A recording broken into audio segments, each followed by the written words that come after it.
Perhaps we need some outside universal threat to make us recognize this common bound.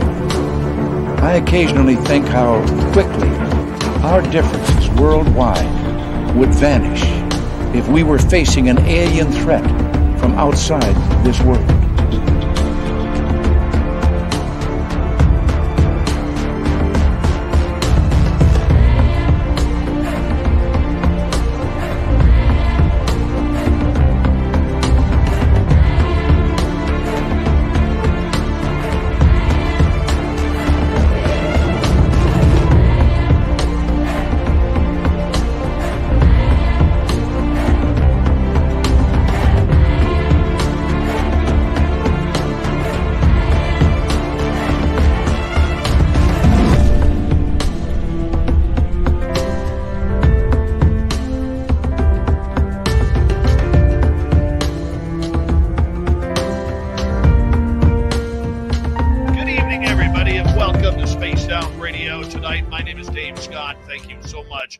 Taking the time to join us. We really do appreciate earning your listening ears wherever you are on this beautiful planet we call Earth. And we got a great panel for you coming up tonight on the UFO podcasters, vloggers, and TikTokers year in review. Before we bring in the panel, let's say hello to everyone who is here so far. Dancing with Mary Jane, hopping up to the gold medal position. Race fan with a silver. Steam Train Mark, a nice bronze medal. How's tomorrow looking? Am I alive in the future? Please let me know. Pack Woman on Twitch, nice to see you. Grand Paul Holland. Nicola, thanks for coming on in. Andrew, always a pleasure to have you here. As we continue on with our roll call, there's Mennonite Abe, the gorgeous Cosmic Fleur. Simon Wales kicking off the super chat tonight. Thank you so much for the love and support, as we say a big thank you to you for helping us out with the super chat. Really appreciate that. Continuing on with our roll call here, as there's a team there, by the way, and will bring me back here for a second.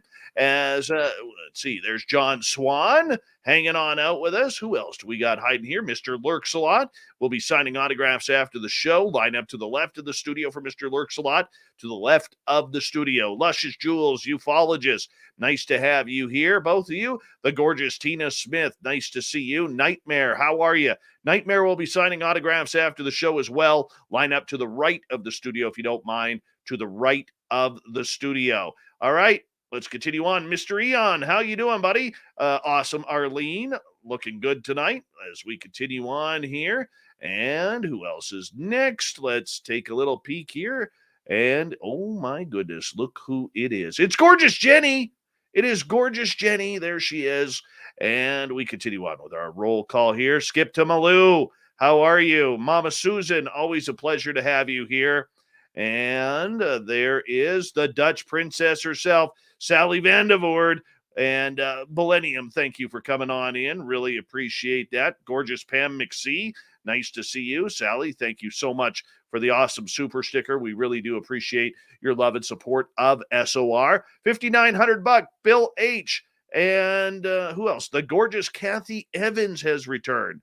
And there they are. And Alien Guy 333, how are you? Troy SR71 is here. Troy will be signing autographs after the show as well. Line up to the right of the studio, if you don't mind, to the right for Troy SR71.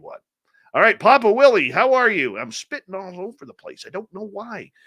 Richard Elmore, nice to see you. Obi Flett, 405er, Project Blue Book. Nice to have you all here. Ted Bastian, what are you drawing for a cartoon today, Ted? Yep, I know your secret, Ted. I know your secret. All right, Michigan UFO sightings. Welcome back. Mike Palumbo, Wes H., Ross Smith, rooted in gorgeous sacredness. Nice to see you all. There's Double Tim. Aaron Bastable, welcome to the show. And Uncle Dale and his Power Stasher here. If you are in Austin, Texas, and you see Uncle Dale, rub his Power Stash for good luck right through New Year's. You might get a New Year's kiss because of it. All right, moving on. Goth White, nice to have you here. And we already said Wes H., but we could say it again. Wes H. And the Chad Smith podcast saying he's Dave Scott. No, I am Chad Smith. Ronno nice to have you back. And yeah, by the way, if anybody, just so you know, if anybody has kids who like the Paw Patrol, Ted Bastian in our chat room is one of the creators of it. He's one of the directors of Paw Patrol. Yeah. Yeah. He's got Chase on the case looking for UFOs right now. Yeah, that's a good little pup right there. Nicole Sakach, the gorgeous and talented one in the chat room so far. That's it. We're caught up. We're caught up. We got like 18 seconds. The super chat is open. And we want to remind everybody that you can hit that subscribe button, ring that bell. And thank you to all the veterans tuning us in tonight. We really appreciate it. We'll give you a little look-see at the board here. And here we go, everyone.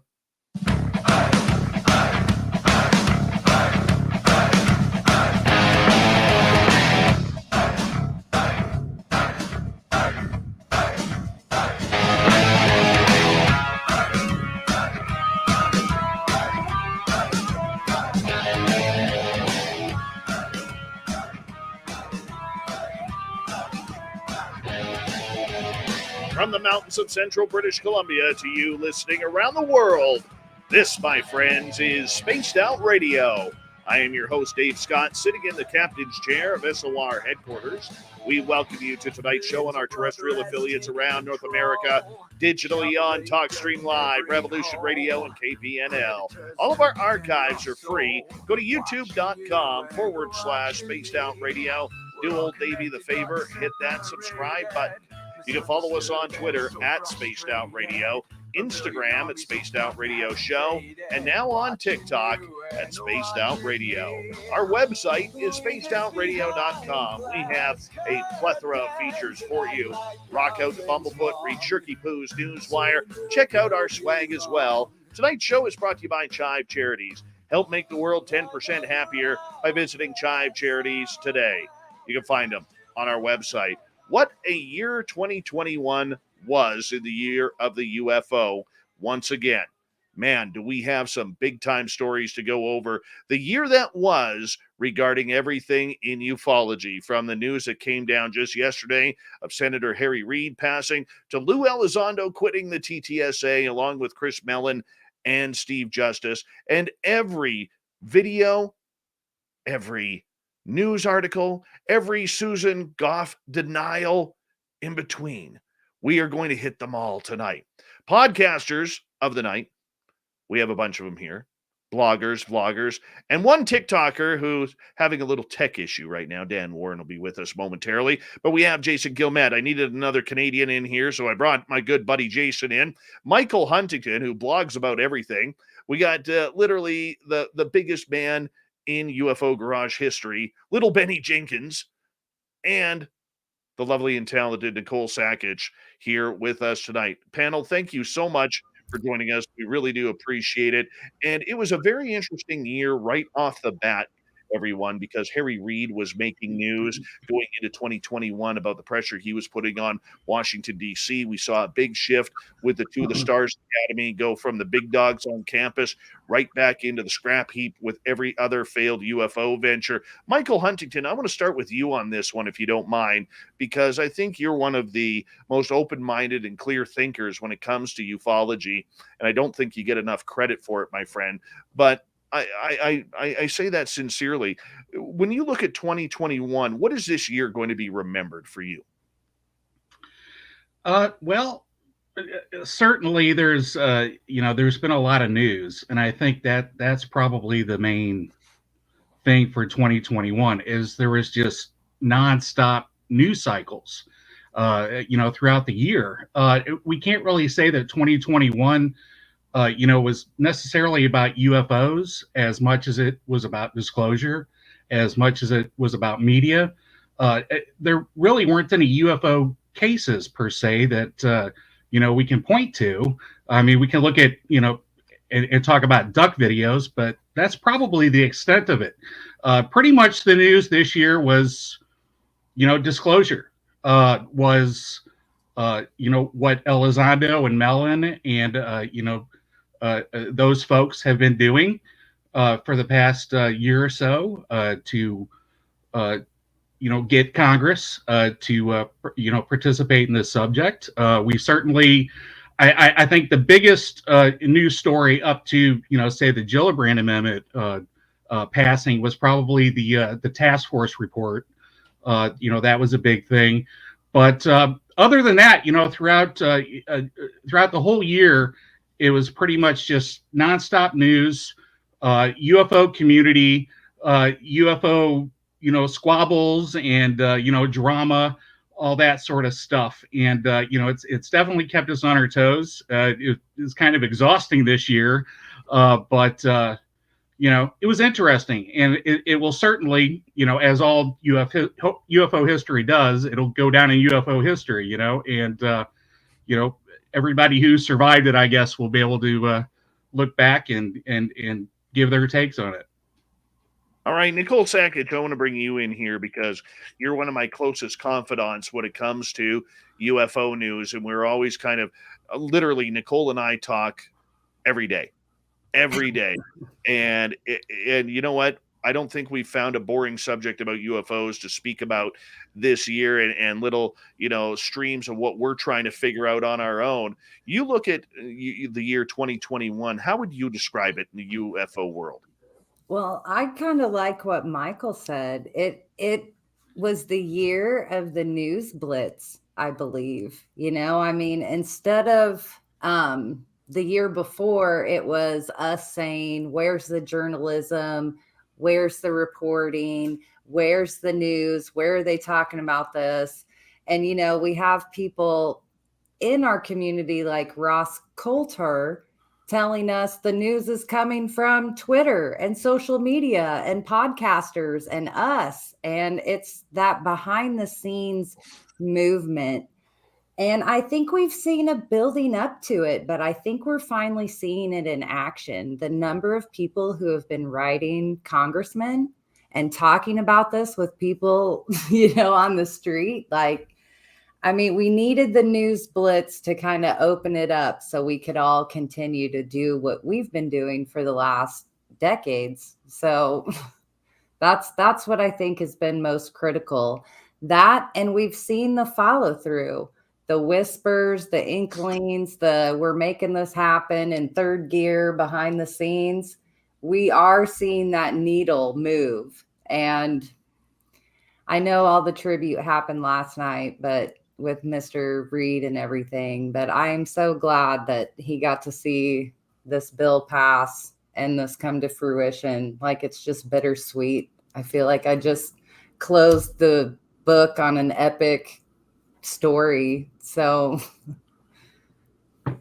very, very true. And, hopefully Senator Reed has all the answers he needs now about this world of UFOs. UFO Garage is little Benny Jinkins. I love calling you that, dude, by the way. I love it. I love that so much. Yeah, he's like, shut up, Dave. But Ben, you had a breakout year with UFO Garage this year as well, and I commend you and your hard work and Joe Strelsky's hard work as well for really becoming a player in this field of UFOs. And the one thing that I love about your show, and I always like to promote it, is the fact that you guys love this subject. You're in love with the news, but you don't take it seriously. You take it everything with a grain of salt, and you're just happy to be talking about something that you love, and that is a rarity in this field. So for you and everything you guys experienced with UFO Garage regarding the UFO world, what was 2021 like for you guys and overall in the field? Dude, well, first off, thanks for having me tonight, and thanks for those kind words, man. It has been such an awesome year. Me and Joe, we started our show not knowing anything about the subject or the community, and I feel like we've learned a lot, but we still don't know. We have more questions than answers, really. And I think the biggest thing that we've been able to see, there's again, man, so much news has come out. The whole breadth of this subject has changed 1,000 degrees. And it's just crazy to see that our interests are also being talked about in a public setting, not only in the news, but you can talk about this with your friends and family now. And you don't sound like a crazy person.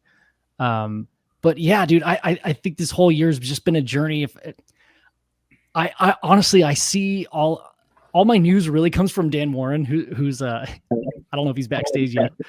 I really kind of pay attention. He's really good at giving the facts and stuff. But as far as like news, I really don't pay attention very, very closely to the news so much. But the journey has been interesting, going from like nuts and bolts back to like spirituality. And now I don't know where I'm at with the whole thing. But man, 2021 has been such a crazy year. Very crazy, very crazy. Jason Guillemette, it's always good to have a fellow Canadian to talk about this subject with, my friend. And there aren't many of us across this grand nation talking UFOs, but I'll tell you, I want to ask you from a Canadian standpoint, ufology up here doesn't exist. It really is outside of a handful of us. But 2021, for me, regarding Canada, has been a year of really intriguing silence. You know, are you surprised by that? Not at all.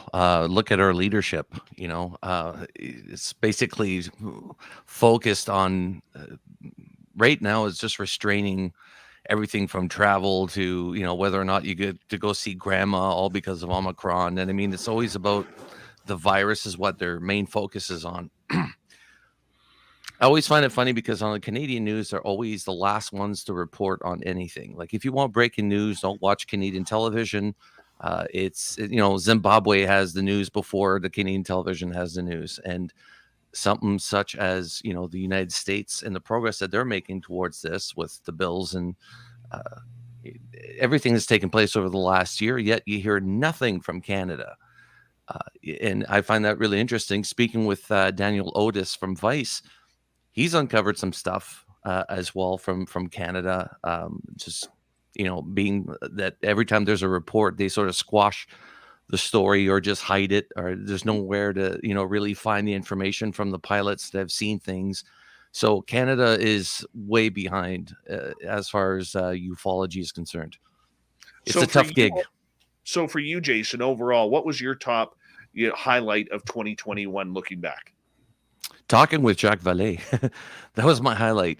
I never thought I'd be able to get him on the show, but when I did, I was like, speak to an icon in ufology and somebody that I highly respect. So far, obviously, I mean, I've enjoyed every guest that's been on the show, but Jacques Vallée was my definitely the go-to for this year, I would say. You're allowed to brag about that. I'm allowed to brag about it. Yeah. Yeah, you totally can. And the man who took TikTok by storm regarding UFOs, Dan here from Fifth Pillars of Emphasis on TikTok. And if you haven't subscribed to him yet already, you need to. And Dan, I say that with the utmost respect of everything that you have done to build a name in ufology in 2021 with your quick hits on TikTok. I mean, I never thought TikTok, call me naive. Okay. I'm always the last one to jump on the bandwagon here. But Dan, thanks to you, you really opened our eyes to what UFO news can look like in short segments on TikTok. So I want to congratulate you on that. Well, hey, I appreciate it. I gotta say that my success on TikTok is completely attributed to the lack of competition. So definitely the bar was low as far as what's news about UFO, the UFO topic that was out there. Everything was just CGI videos and things along those lines. So yeah, it's definitely been easy pickings, but it's helped me hone my craft and helped me with my research and helped me with trying to figure out how to communicate the complexity of the UFO topic to a public that has a short attention span. So that's been what I've been benefiting from myself, is digging more research. I joined TikTok never thinking that it would lead me to read more than I ever have in my life. But that's the exact result that I've experienced this year, is I read and read and read and read. The one thing that I will say about you, Dan, is TikTok is known as the younger person's social media, and you've really opened up the eyes to a lot of young people regarding this subject. What kind of queries are you getting, or questions or comments are you getting from this younger generation that's just learning about UFOs in 2021? So I think there is kind of I don't know if that's accurate anymore. Like the audience that I typically get, I don't think are very young. I think the demographic is a little bit older than what you're going to see if I was dancing. If I was dancing, I could say, yeah, then I would get a lot of young people, but I don't do that. So I think my audience is in their 20s to 40s to even some guys that keep telling me that they were researching UFOs before I could wipe myself. So it's a broad range of demographics that are watching videos on TikTok just because it's so quick and short and to the point. Like, I don't have an intro. No one has an intro on TikTok. It's just get right to what you're going to talk about and give them what they want. But when I get asked questions, the number one question I always get is, have I ever seen anything? And I always got to tell them, like, no, man, I'm still waiting. I'm a believer, but I'm not a knower. So that's the main thing that people want to know from me.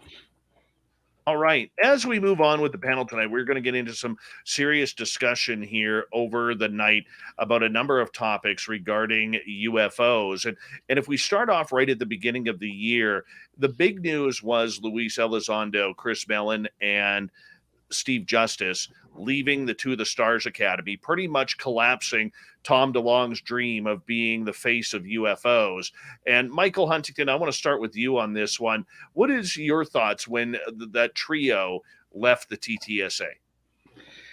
Well, it really wasn't a surprise because, Tom and his team were sort of like on a hiatus. We weren't getting any news or any teases of products. They had the Unidentified show and the Lazar book, and then aside from Tom's normal cryptic posts here and there, everybody sort of got the idea that something was up, especially people that were investors, because they were getting some reports and they were hearing some different things. So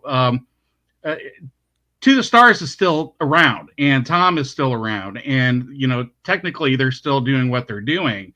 But I think when Tom came out and said that To the Stars was not a UFO research group, that sort of like a lot of people were like, really, and that sort of started the decline maybe.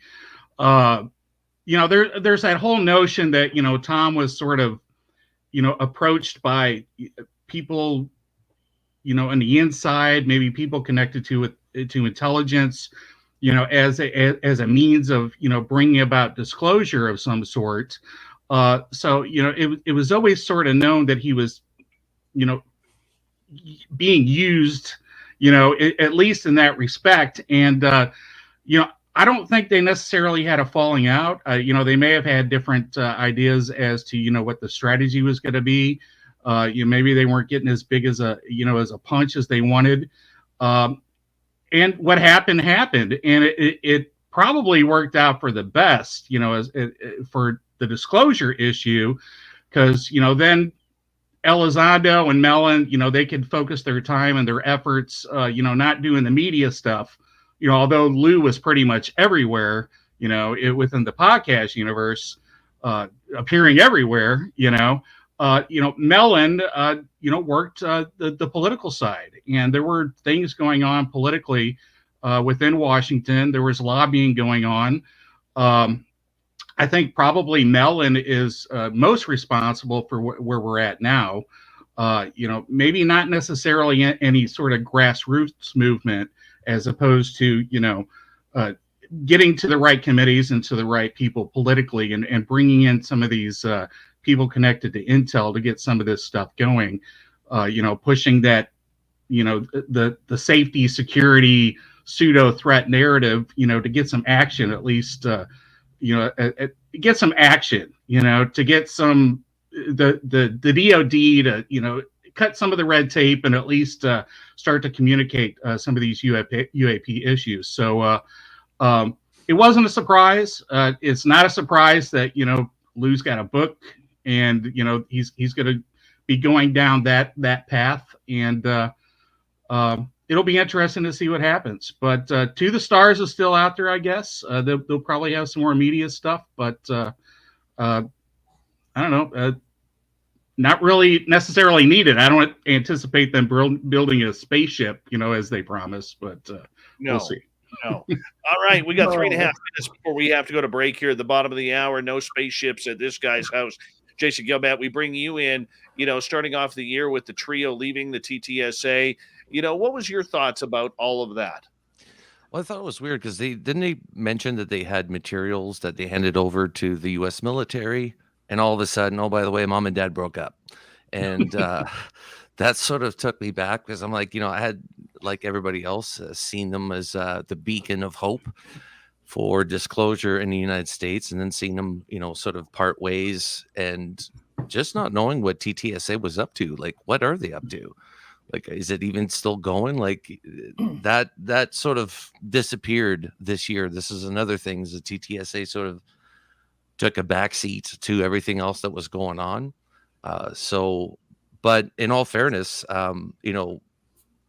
without the TTSA, I still think we've had an amazing year of the amount or the abundance of UFO news coverage that has been everywhere this year. And I think this is probably a good thing to have, the independent podcasters and TikTok. I always want to say TikToks. That should be. I was going to say TikToks. I don't know why. I do it too. Don't feel bad. Yeah. I joke around with the kids all the time. You're on your TikTok. But no, it's been an incredible year. And the TTSA, like I said, I thought that was a weird move to say, hey, we're working alongside with the military. If that's even a thing, I don't think you can work alongside the military. I think the military just drags you along or takes the material. And here in the split, I think that's what did it in for Lou and Christopher Mellon, was the fact that they were going in a different direction.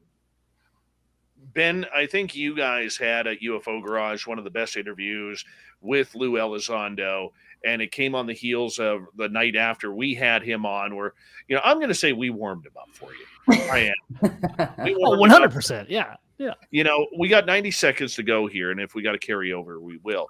But, Ben, we saw, from my interview to your interview, and from then on, really a different side of Lou Elizondo. We saw a more human side of him, where he was very robotic at first when he started doing interviews, to every podcast that could out there. And, I commend him for that. What was it like interviewing him, and what did you get out of the man?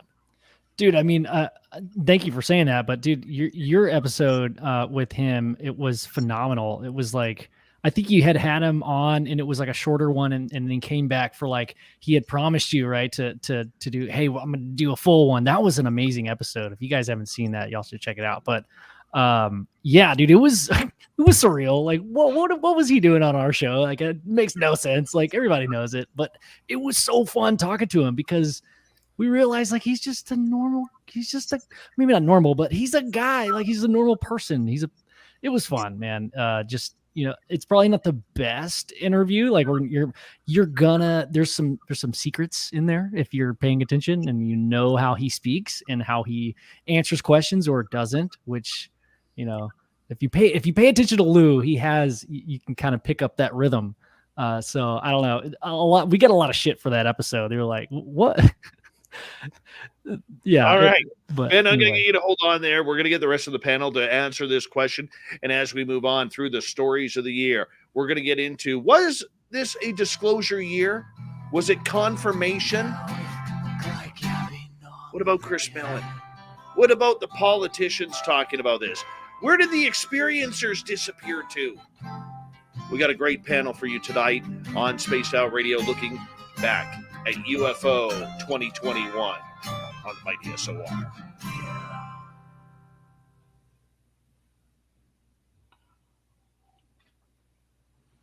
Well, you didn't waste any time for me having to edit the show, Ben. Sorry, bud. Do you have it on like a delay so you can press a little beat button? I used to, but I don't have that hooked up right now. Sorry, dude. How many times? I feel like it was just the last one, right? No, it happens daily. Every time I got you on the air. Oh, sorry. I love you. I love you too, man. Well, let's see. Hold on. Let's zoom in here. Nicole Sakach officially got filthed. What does that say? Instead It said, veggie burger, Nicole opted to fight an octopus. Let's see. Oh, look at that. What does it say at the bottom? It's blurry. The poor guy took so many. No, hold on. Bring it back. Bring it back. took so many rights, he was begging for a left. Nice. How does it feel to be filthed officially? You know, it feels pretty awesome. I'm not going to lie. I have a certificate of authenticity here. And I can tell he's like a true follower of mine because he also sent me a sticker. And he knows that me and Grant like track down these stories of like, why don't aliens ever have like nipples or belly buttons and stuff? Well, so he sends me a sticker of an alien with nipples. Yes. Here's the first I've never seen. That is I've awesome. never seen a gray with nipples. Very nice. Yeah, I've been filthied. It's very nice. Now I have That's to get it awesome. framed. It's a fish. You officially got filthed. That is wonderful. I'm trying to find mine here because I got filthed for Christmas too. It came with a nice little Christmas filthy doodle. Here are my. Him and Here are Mr. Filth. Yes. Well, now I have a collection of filth art. So, Well, here are mine that I got filthed here. This is the close up here of me. All right. And then I got the Christmas card of Mr. and Mrs. Filth. Yep. Right. And then this one was for me. Well, it's not really me. He drew El Volador y La Brugia. So La Brugia is Lynn Wallington, and El Ovni Volador is me, apparently. I love it. Yes, that was my Christmas filth right there. I love it. Absolutely love it. Bring you all back in here for a second. I'll get them matted and framed. Oh, yeah. That's awesome. That's what the whisper voice says. It says, yeah. You know what I'm talking about now? What's the Have whisper you heard for? it? It's on the outro when you cut to the break. And then right at the end, it goes, yeah. I have not noticed that. It's Mr. I'm gonna have to get my hearing checked. I didn't hear it either. Maybe No, I know it's there. No, it's there. I know what you're talking about now. Yeah.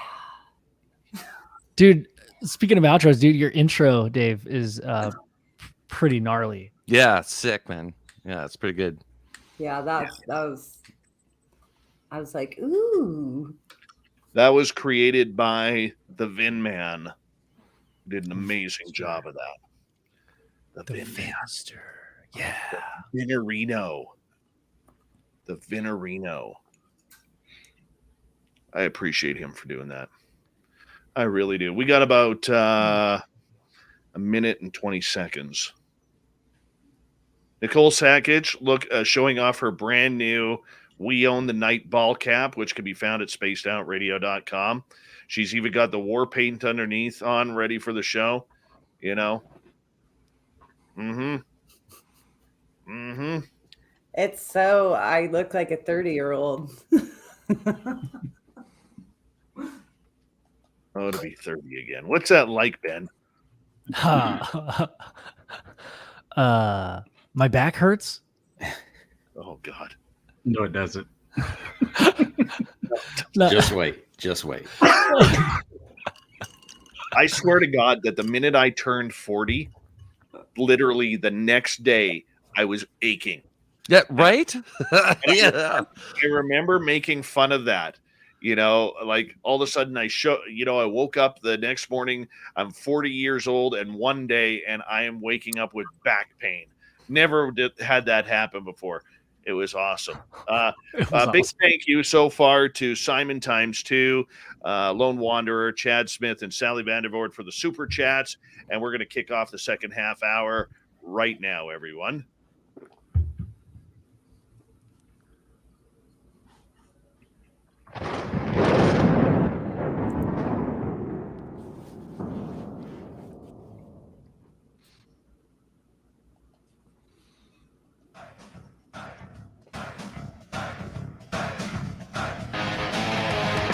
Second half hour of Spaced Out Radio is now underway. My name is Dave Scott. Thank you so much for taking the time to spend with us. We really do appreciate it. I want to remind you that if you've missed most of this show or others, check out our free archives by going to youtube.com/Spaced Out Radio. Do me the favor, hit that subscribe button. Our website is spacedoutradio.com. We have a plethora of features for you. Rock out to Bumblefoot, read Shirky Poo's Newswire. Check out our swag as well. Follow us on Twitter at Spaced Out Radio, Instagram at Spaced Out Radio Show, and now on TikTok at Spaced Out Radio. We continue on tonight with a great panel for discussion of the UFO year that was in 2021 from UFO Garage. We have little Benny Jinkins. We have Nicole Sakach here. We have Jason Guillemette from TikTok. We have Dan Warren and Michael Huntington, who's a blogger, vlogger, and just an all-around nice chin-haired guy. All right, we continue on here. And right before the break, we were talking about the leaving of Lou Elizondo, Chris Mellon, and Steve Justice from the To the Stars Academy. But this was also a year, ladies and gentlemen, where we saw a lot of politics enter UFOs. And it wasn't just the Pentagon denials from Susan Go. It wasn't just the interest that this was driving. We continue on here looking at the work that the late Senator Harry Reid did as he really sparked a fire in Washington, D.C.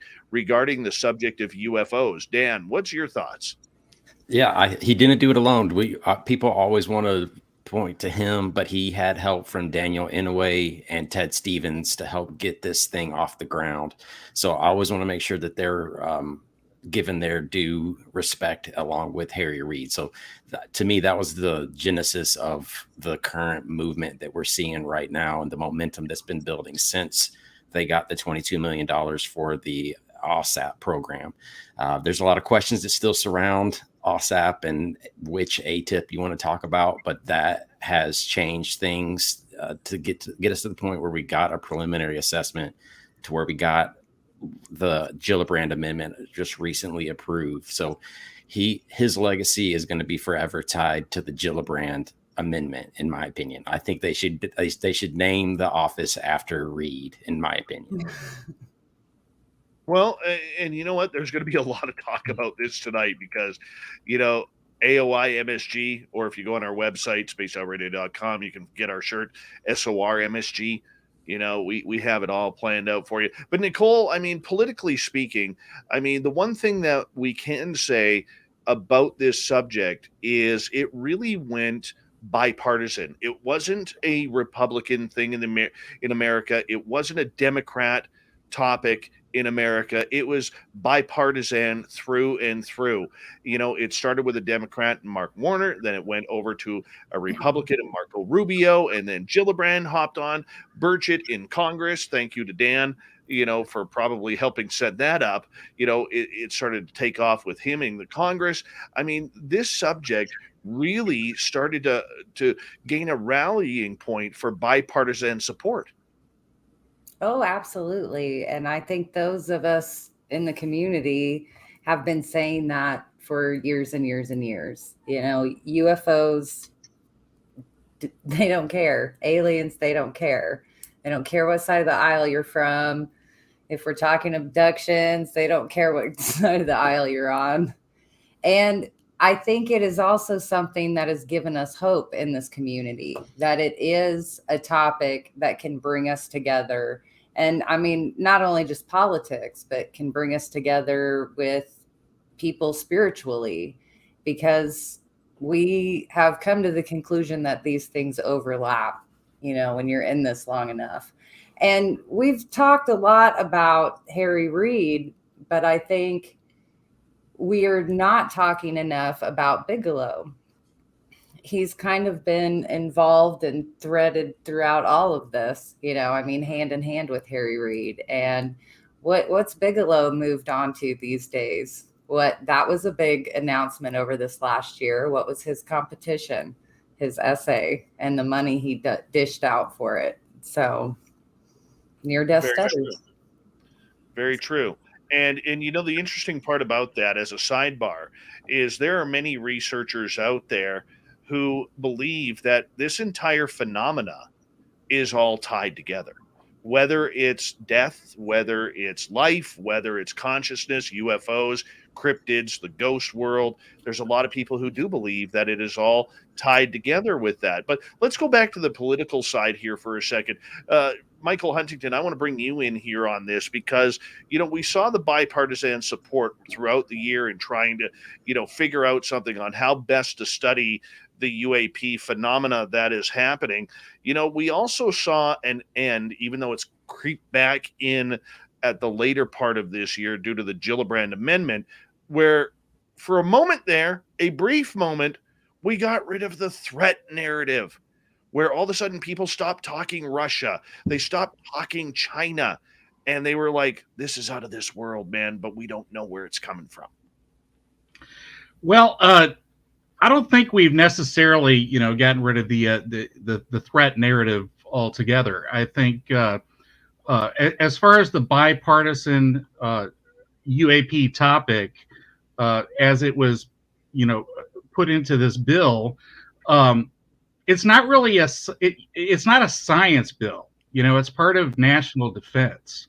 It's a National Defense Authorization Act with an amendment to it. And I think the reason that there is bipartisanship, you may have a couple of key figures that are interested in the science aspect, but I think as responsible public servants in the Congress and in the Senate, there is at a minimum at least recognition that the military is encountering unknowns, and whatever those unknowns are, they are not necessarily a threat to the country, but they are potentially a threat in the fact that, they could be spy drones, in the fact that they could be some sort of aircraft or vehicle, or, even a conventional private drone that can lead to safety and security issues. So, at least at that level, I think that's why we have a lot of bipartisanship. That's why I think it went through relatively easy, across the board. There were, a dozen or so that did vote against it still, but, there's not necessarily an alien threat, measure there, but there certainly is a security issue. I'm interested in the science aspect of it. We should certainly look at anything that is unknown, through the military lens, for security and safety. But I'm more interested in, what Galileo and other scientific groups are going to be doing to bring forth the science. I don't necessarily think we're going to get a lot of science from the Department of Defense, regardless of whatever group it is. I think you're going to get a lot of security briefings. A lot of that stuff's going to be private. We haven't really arrived at, a disclosure yet. And what happens, with these reports, how public they are, that's going to be telling as to what it's going to be over the next 4 years or so as we, work on this. It's pretty much an experimental office. It's not like Blue Book. We're going to have competing offices too. Are we going to get some open reviews? Are we going to get some public stuff? Or are we going to get, another 144 mysterious cases like we did in the task force? I think we'll probably get a lot of that. But interesting to see where it's going to go. Well, let's talk about the DNI report. Let's fast forward a little bit here in the year. And Jason Guillemette, the DNI report, which showed 144 cases that were allegedly, looked into regarding the UAP phenomena. 143 of them were unsolved. The other one was a weather balloon. Of course, I think we all had a good laugh when the one report that they were able to solve was a weather balloon. And I don't know about you, I was disappointed with it. I think there was a giant letdown across the entire UFO community because we were hoping for Roswell, and literally we got, Jack and the Beanstalk, magic beans, which did nothing. I think Lou said it best when he said that within the government, there's a lot of fundamentalist Christians, which there's nothing wrong with Christianity, but when it gets political, it gets pretty bad. And I think this report sort of was like a finesse, like it's just easing people into, we're looking into it. But there was nothing of like, you're saying weather balloon. Thank God it wasn't a seagull. We haven't had those yet, but no, I was really disappointed with the report. I think there was really nothing to it. They classified everything under other. So, we were hoping for UAP or UFO category, but they really didn't talk much about that. And yeah, that was a huge letdown. A lot of people complained about that report. So let's hope the next one, if there is a next one, it'll have a little bit more meat to it. So. Well, who knows after Susan Go's words earlier today, and we'll get into that later on in the show. But Ben from UFO Garage, when you saw all the hype leading into the DNI report, it was supposed to be Christmas Day for UFO people like you and I in this panel and people listening. And it was literally Santa Claus, delivering socks with holes in them. I mean, literally. Yeah, I mean, Jason, you were talking about we were hoping for a little bit of meat. I mean, I think what we got was some seagull meat. Those darn seagulls. Yeah, they're delicious.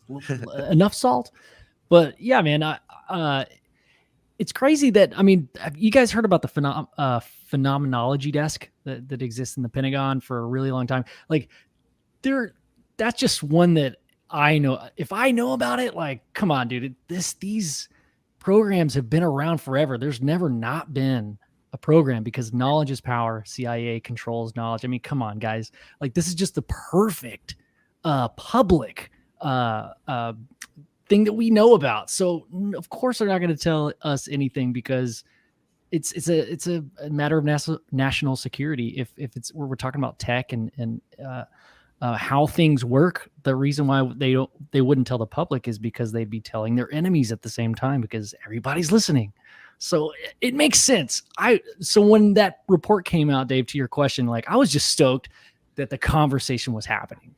That's all. I was just excited the whole time. I felt like it was Christmas morning, and I got brand new socks made of bunny rabbit fur, or synthetic bunny rabbit fur. Like, I was excited, man.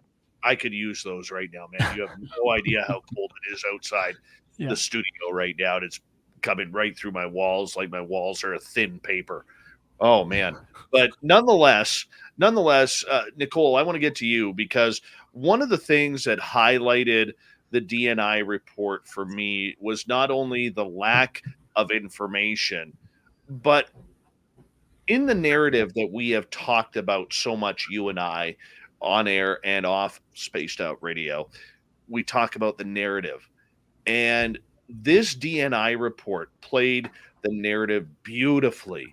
It was so beautifully pitched that basically UFOs didn't start happening until the 2004 Nimitz incident.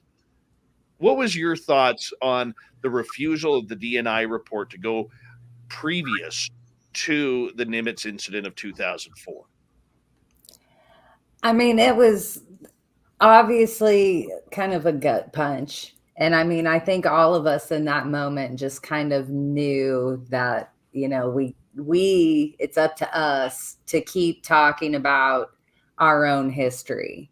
They're not going to say, oh, you guys are all right. Yep, you laid it all out in these books and these researchers were right. They're obviously just not going to hand it to us on a silver platter.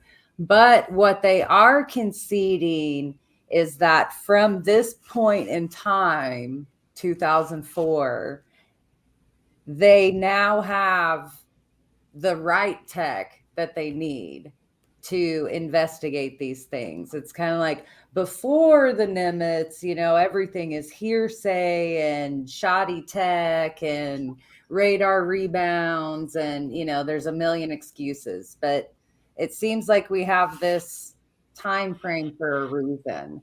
And if that's the excuse that they're going to give us, then that's what we need to run with.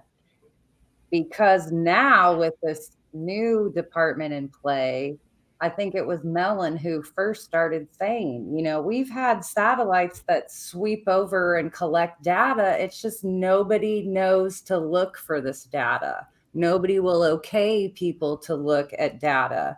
We have banks and banks and banks of it already, just sitting there. We So do. that'll be interesting to see play out, with, over the years to come. Like, what will they really dig into with the 143 cases? Is that what they said? 42? I mean, are they going to have more cases like that with more data, more satellite, more submarine, more super communications tech, all of those things? I think so. I think that's why the Navy still has their hooks in this the way they do. They're an R&D powerhouse. So Dan, I want to bring you in. Dan All right. Ward. So, TikTok. so I get to disagree with everybody on this panel. So we'll see how the rest of the night goes after this.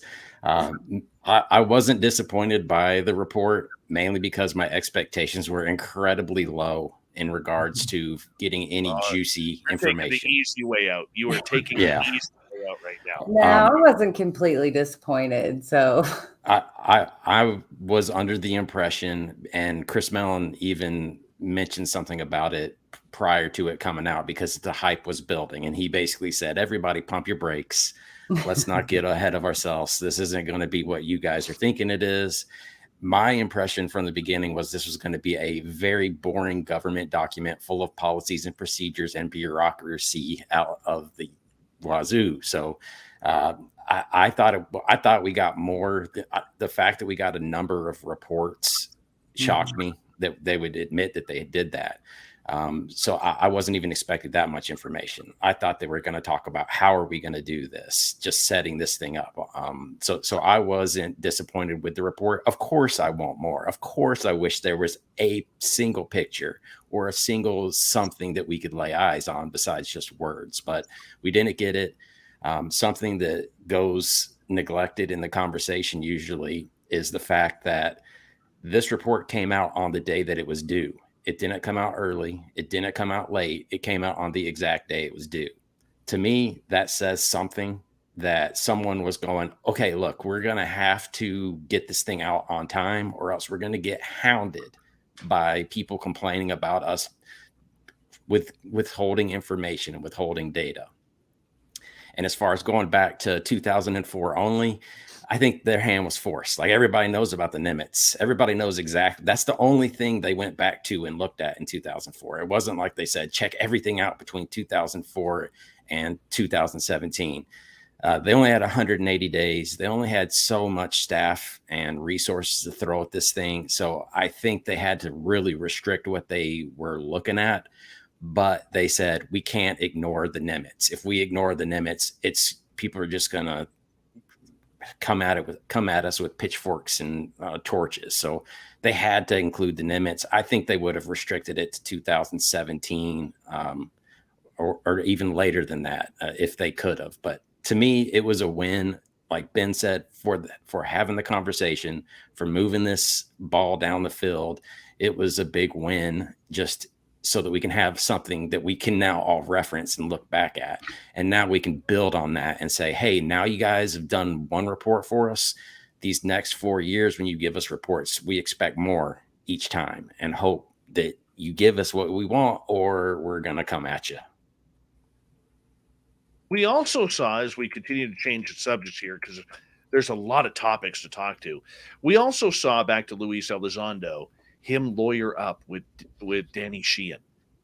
And a lot of people called this a political power move, considering how many people, Jason, were literally going after Lou Elizondo behind the scenes, where I know in the people that I talked to and close to Lou's camp, he was getting death threats. He was getting financial threats. He was getting threats about his career, his children's careers, a lot of things going on from people who, well, let's face it, Lou is the face of a very ugly game and an ugly secret that the U.S. military and the Pentagon didn't want out there. And yet here he was spilling his guts, even though we're like, give us more. You're not telling us anything, Lou. You're a liar. You're a disinfo agent.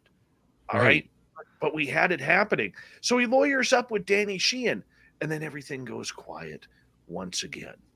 You know, how important of a play was that? I think it's important. I think it's needed. You think about how many people throughout history have had the government up there, when it comes down to anything UFO. I keep thinking Bob Lazar, for instance. I'm a huge Bob Lazar believer, by the way. And just the stuff that they put him through. When you read his book, you just realize that, for years they've been doing this to people.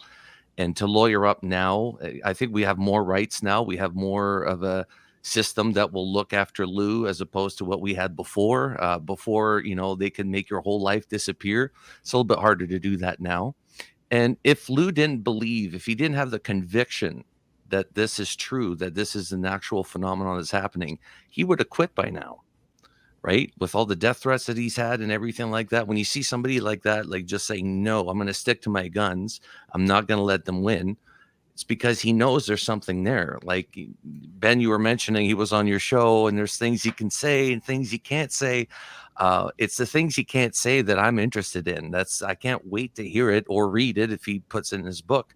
But yeah, I think lowering up was a good idea, and just having that extra protection, to have somebody have your back as well while you're going through something like this. Very true. Michael Huntington, I know you are not on Lou Elizondo's Christmas card list, but I will say this. I think you give a fair assessment, an overall assessment on everything, and I would like your opinion. Him lawyering up with Daniel Sheehan, with Harry Reid taking up the cause of fighting for Elizondo against Susan Go and the rest of the Pentagon people who were out to literally, they announced they literally wiped his emails clean. I mean, they were playing a dirty game there for a little bit. Well, I've been critical of Lou Elizondo and, the strategy. I've actually met him and talked to him in person. He's a nice guy. He's an interesting person. But he does come from, that intelligence sector, and he has been part of that apparatus. So as a researcher who's been in the field for 44 years, there is a history of, intelligence operatives manipulating the UFO subject.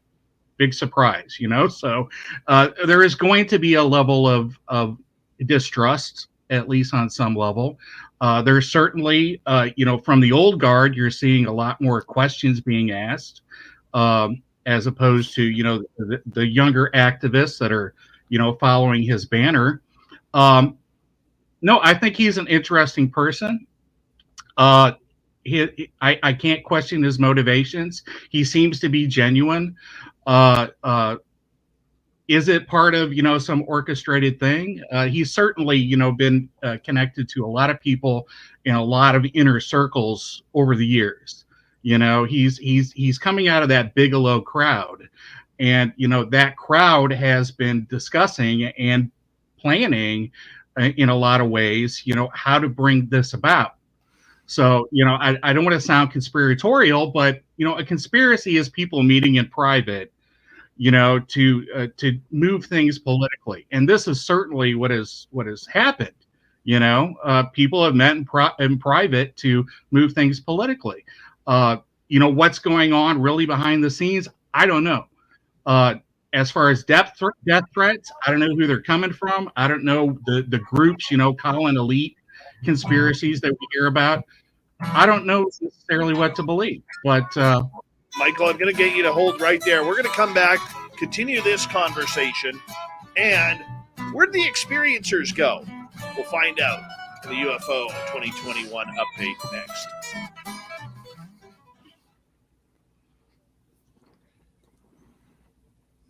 All right, we're clear. Where did the experiencers go? They're still there. Yeah. Hey, little Benny Jinkins, what was it like playing Santa Claus for the first time? Oh my God, dude, it was so great. Oh, it was the best Christmas ever, man. For those of you that don't know, my wife and I had our first child, our daughter, and she's, oh my gosh, the most exciting and most amazing thing I've ever seen. And we had our first Christmas, and it was so fun, so fun. She we got her this stuffed lamb. it ties back to an inside kind of joke thing, but she like grabbed it. Like she was aware of, she's like only 2 months old, and she like, just that in itself was amazing to us. Like she like reached out and grabbed it and was aware that it was a thing, and she's looking at it. It was awesome. So yes, Santa Claus. I missed that stage, Ben. Seriously, you're making me reminisce about this. Now they're just buttholes. They don't they just wreck my house and never listen to me. That's gonna happen to you. But now enjoy the cute phase. Yeah, I've become a short order cook at my house. Like, Dad, go make me a sandwich. Yeah. Oh yeah. Oh my god. Yeah.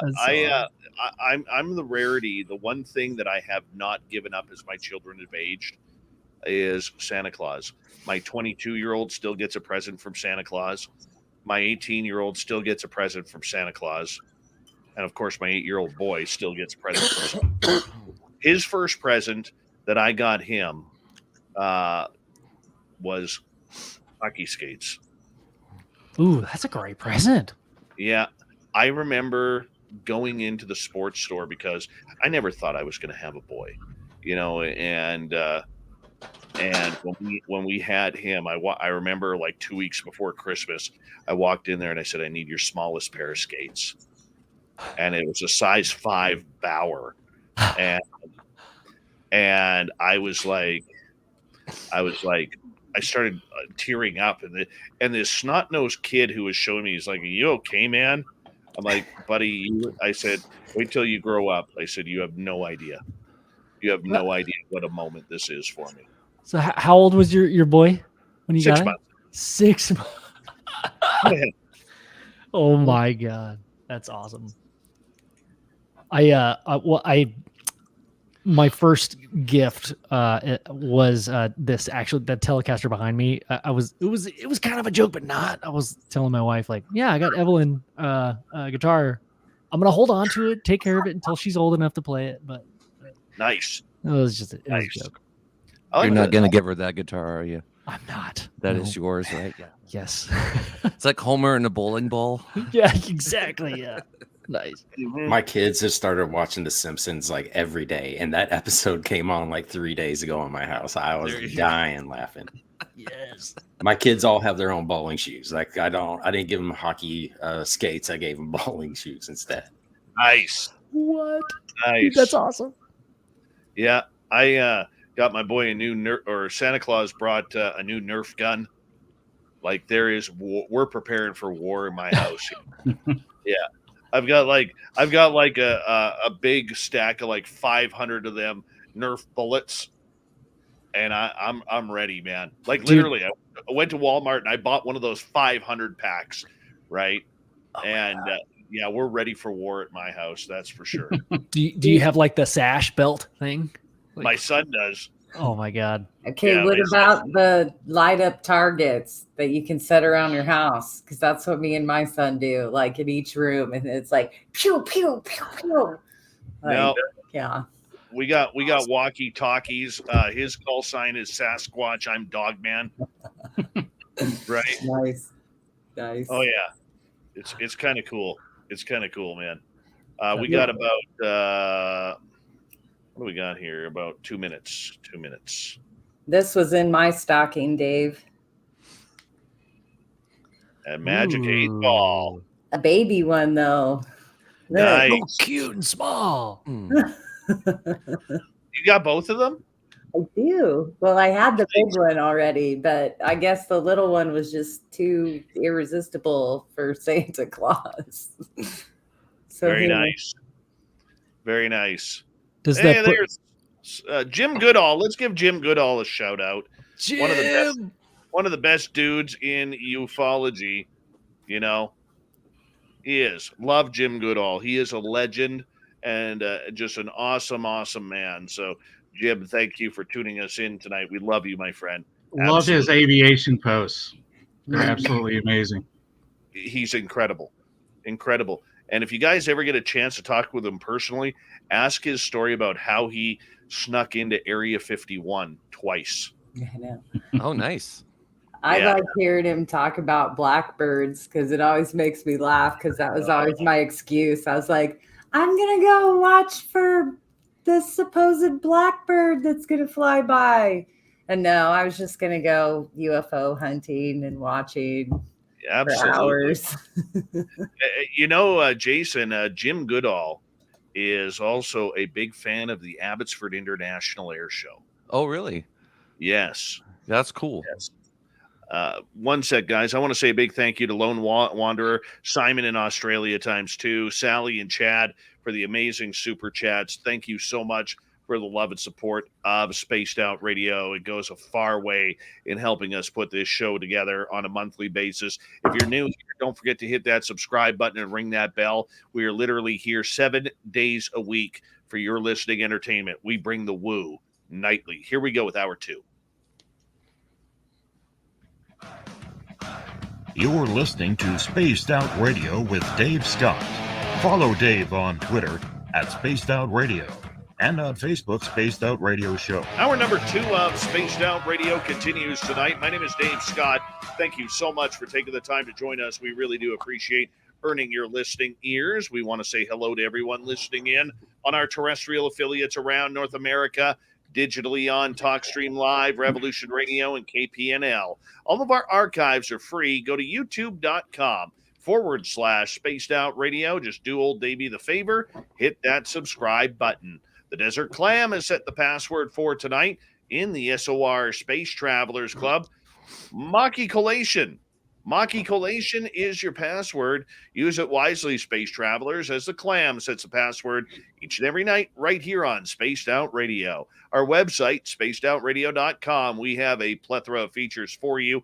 Rock out to Bumblefoot, read Shirky Poo's Newswire. Check out our swag as well. Follow us on Twitter at Spaced Out Radio, Instagram at Spaced Out Radio, and on TikTok at Spaced Out Radio. We continue on tonight with the UFO Roundtable, looking back at the year that was. We are joined by Michael Huntington, Ben from UFO Garage. We call him Little Benny Jinkins around here. Nicole Sakach, Jason Guillemette, and Dan Warren. And together, we got one brilliant panel looking into the history of this topic. And right before the break, Dan, I had to, I believe, chop you off there for a quick second. We were talking about, Luis Elizondo and having to lawyer up with Daniel Sheehan and the government, like Susan Go at the Pentagon, literally blanking his emails, trying to discredit everything that literally we saw happen to Bob Lazar back in 1989. Whether or not you believe Lazar, that's a different story for a different time.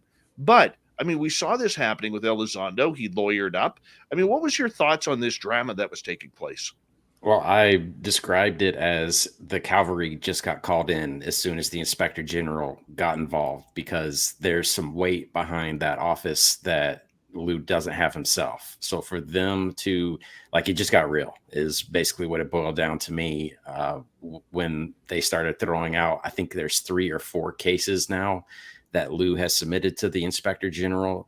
They're going to be watching them. They're going to be hawking them. They're going to be making sure they follow through with the subjects that they're supposed to be following through on. So to me, it was a big win.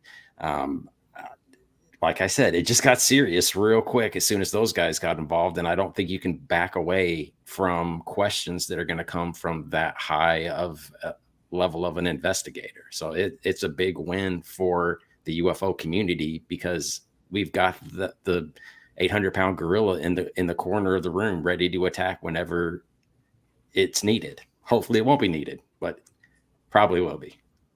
Daniel Sheehan, by the way, some of the best hair in ufology at 78 years old. Fantastic melon. He's like Brian May. Dude. Just going to say that, man. I was just going to say that. From Queen, the guitarist from Queen. Oh, yeah. Very cool. We're going to shift gears here, everyone, as we're going to get into the experiencer side of things. Because one thing that we did see this year was experiencers really trying to fight their way back into the forefront. We saw Demi Lovato come out as an experiencer and start singing to aliens on her show. We saw a lady named Anjali make a press conference in front of the Lincoln Memorial stating that she was going to take a team out to the Mojave Desert in California, walk into a cave, and introduce everything aliens to the world. We also saw a lot of Chris Bledsoe and his son Ryan talk about the experiences the Bledsoe family was happening. Nicole Sakach, I want to start with you here because you research mainly on experiencers. You're an experiencer yourself. And what was your thoughts on the experiential side of everything this year? Was it a flop? Did it make us look good? Did it make us look worse?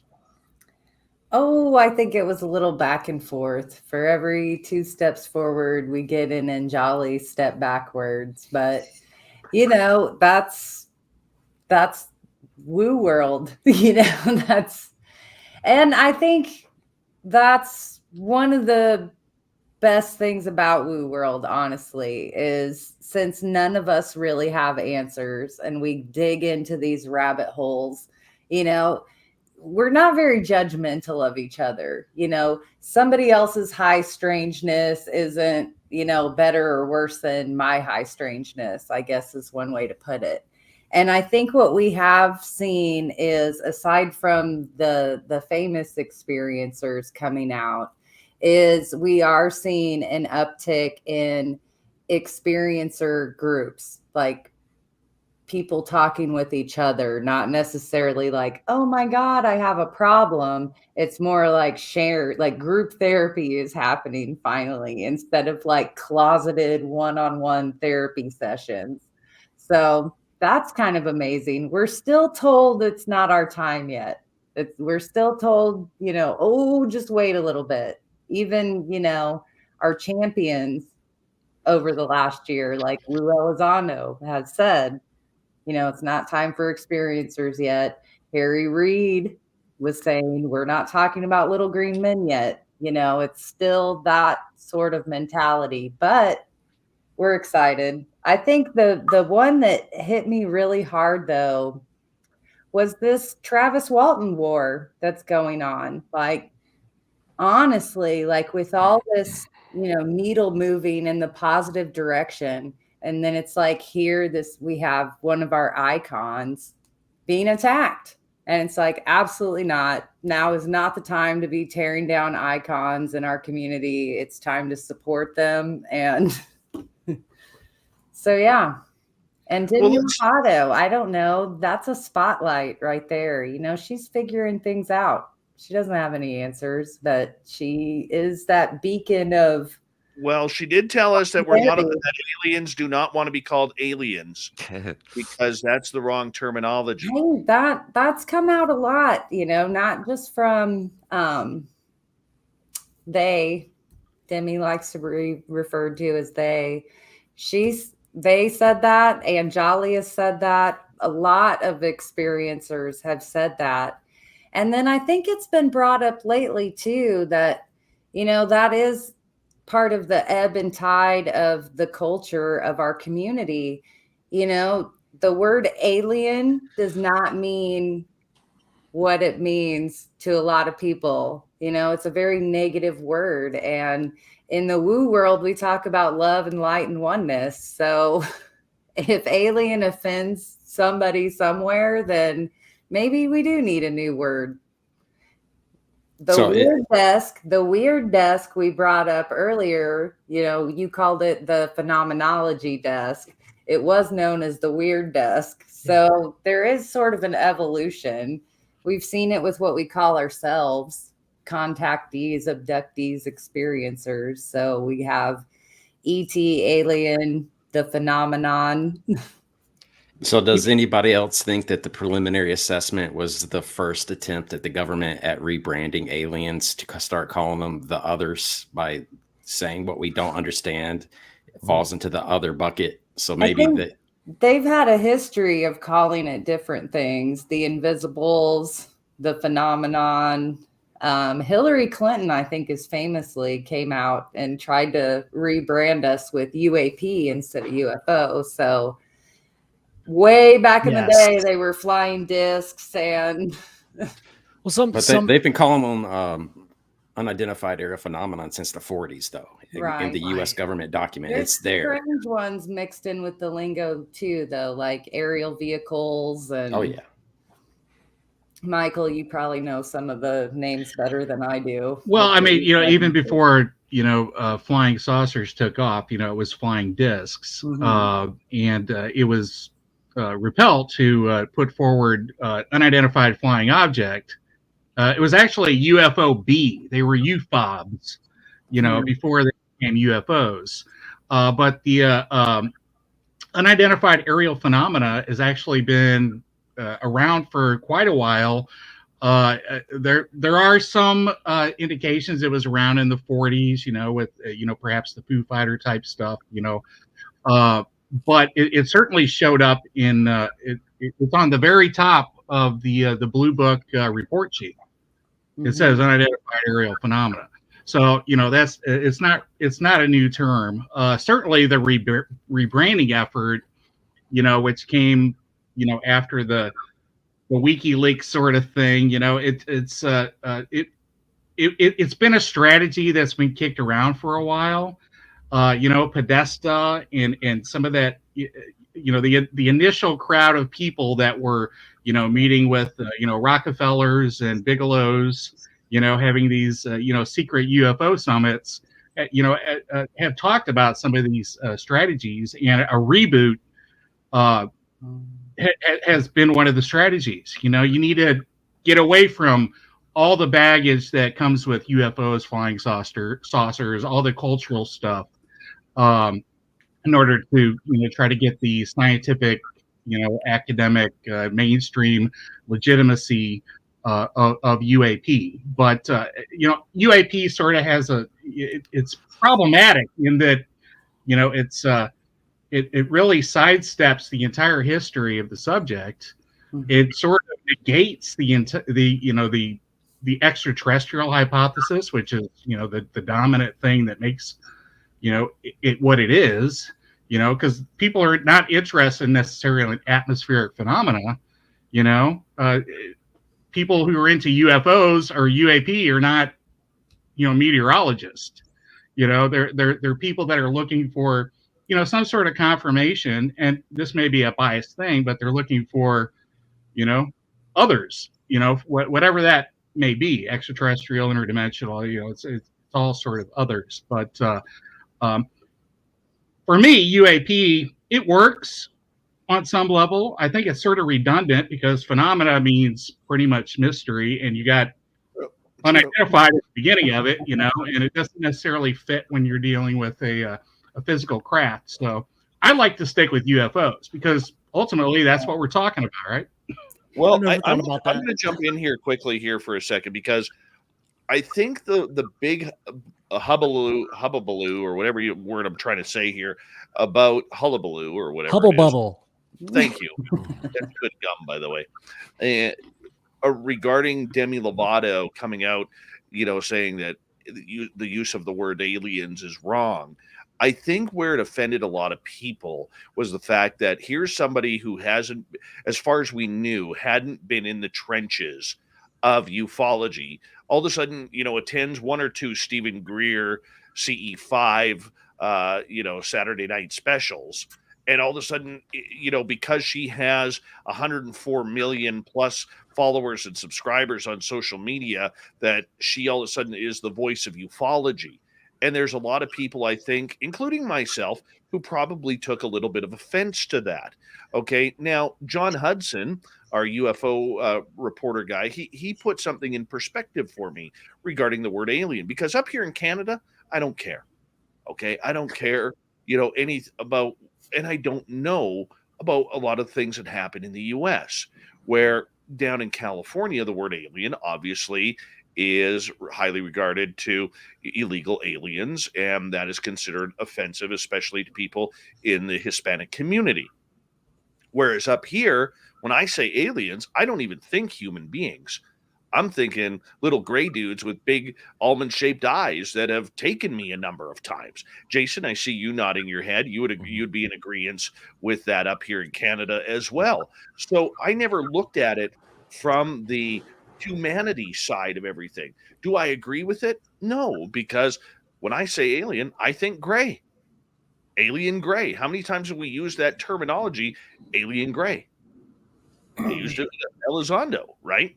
So, I mean, I think people took offense to, all of a sudden, here's Demi with 12 minutes of fame in the UFO world. She's got her own show that people have fought for years to get with their own research. And then she makes a comment to an Australian radio station, never talking to the UFO community, but makes a comment to an Australian radio station saying, yeah, aliens racist. That word. They don't like it. They're saying, hell no, we won't go, picketing, everything like that. And I think that's where it really hit home for a lot of people. And then on the flip side, when you have Anjali making the claims, look, I am very much into anecdotal evidence for experiencers. I myself have a lot of anecdotal evidence of what has happened to me.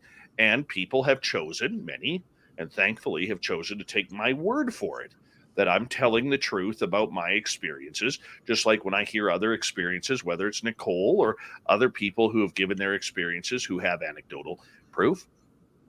You want to take people at their word. But when it came to Anjali, it was one of those things where it was so far out there with their handlers taking her to, setting things up and propping her up like she's a puppet, where it was like, you got to be kidding me right now. Like, I literally slapped my face saying, do we really need this right now? Do we need this slap in the face, Ben? So I'm curious, like, was the statement of like, she's the voice of ufology. I wonder whoever said that, if it was said, on TV, maybe they just didn't know what they were implying. I think it's like, from the outside looking in, it's like, I don't know, going to a union and say, guys, I know how to do your jobs. Just, it's easy. Come on, guys. Come on, like, hurry up. Like, it's offensive, but when you're on the inside. But to the outside, when you don't know anything about it, it's like, okay, well, our job is to report on this stuff and talk about it. We're just going to say this thing that sounds important. I would hope to think that was the case, but I don't know if I don't know how many people agree that she's the voice of ufology. Like, man, yeah, the fact that she had a lot of followers to begin with, like, that's cool.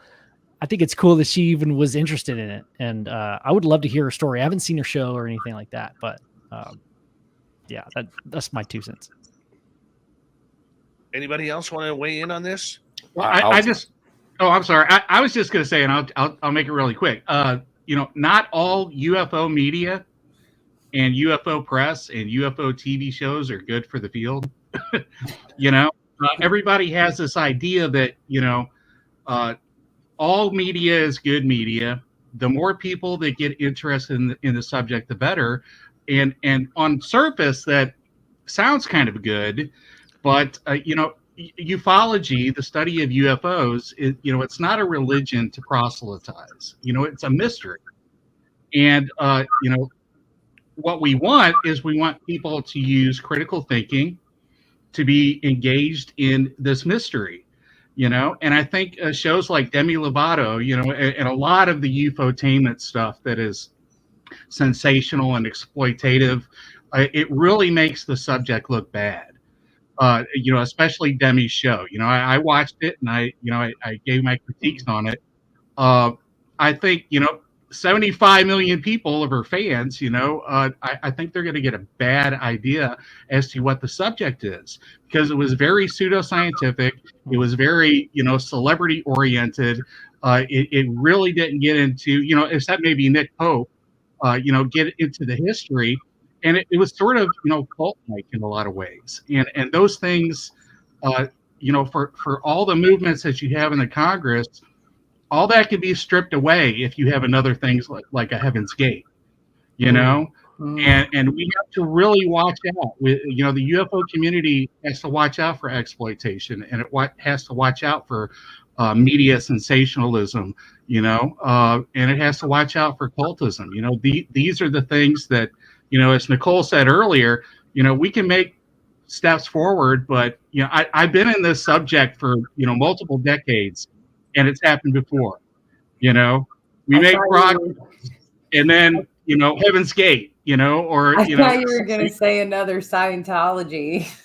That's a possibility too, and a lot of it, when you get media and money and celebrity and all that stuff, intertwining in what is pretty much a scientific mystery, that's when you're going to get sort of a twisted view of things. Well, though, I see when I don't see her show, or I didn't anticipate like this scientific angle on it. When I look at what she's doing, it's what I see 100 other experiencers doing on weekends, going out with their friends, trying to figure out what this mystery is to them.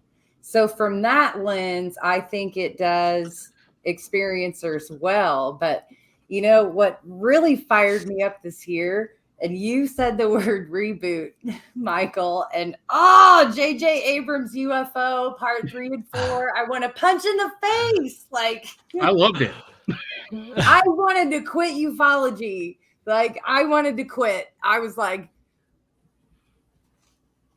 the Black Vault threw us under the bus. I'm done. I want to quit ufology. I hate it.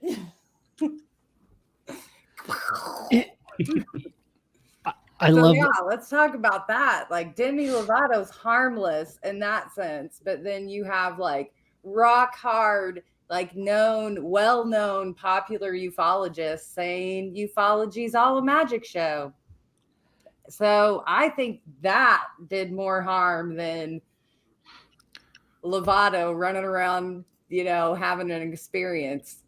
So I feel like what I'm getting from you, Nicole, you place this image in my head is like, did ufology go mainstream, or did UFOs and aliens go mainstream? Like, which one is it? I think that it was like UFOs and aliens became like, oh, this has been in movies and TV shows, the most popular ones, for 50 years.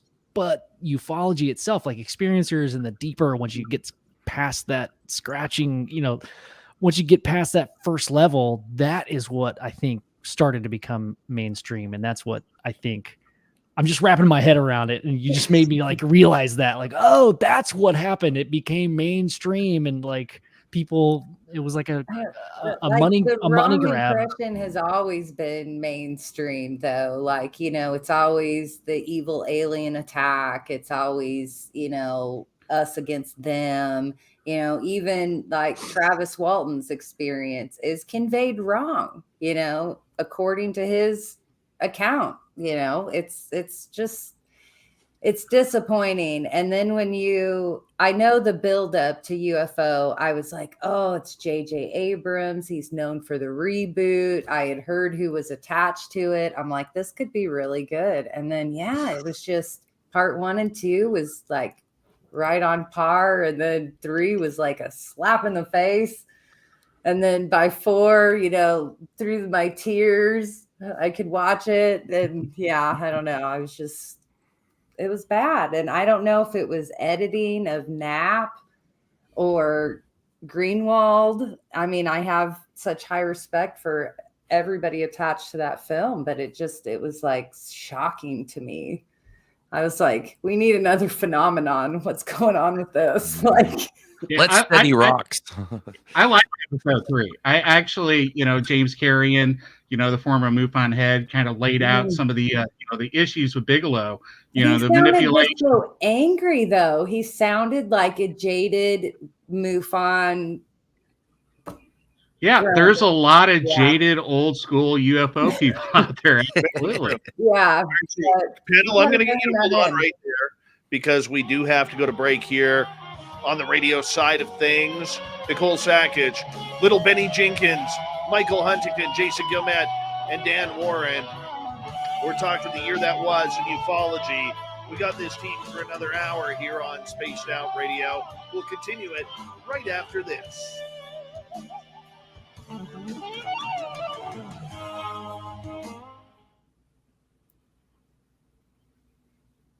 this break couldn't come at a better time for me. I'll be right back, guys. I was gonna say I forgot to pee on the last one, so We'll all be right back. All right, Jason, how close are you to Dave? You said you were close. Yeah, we're about an hour apart.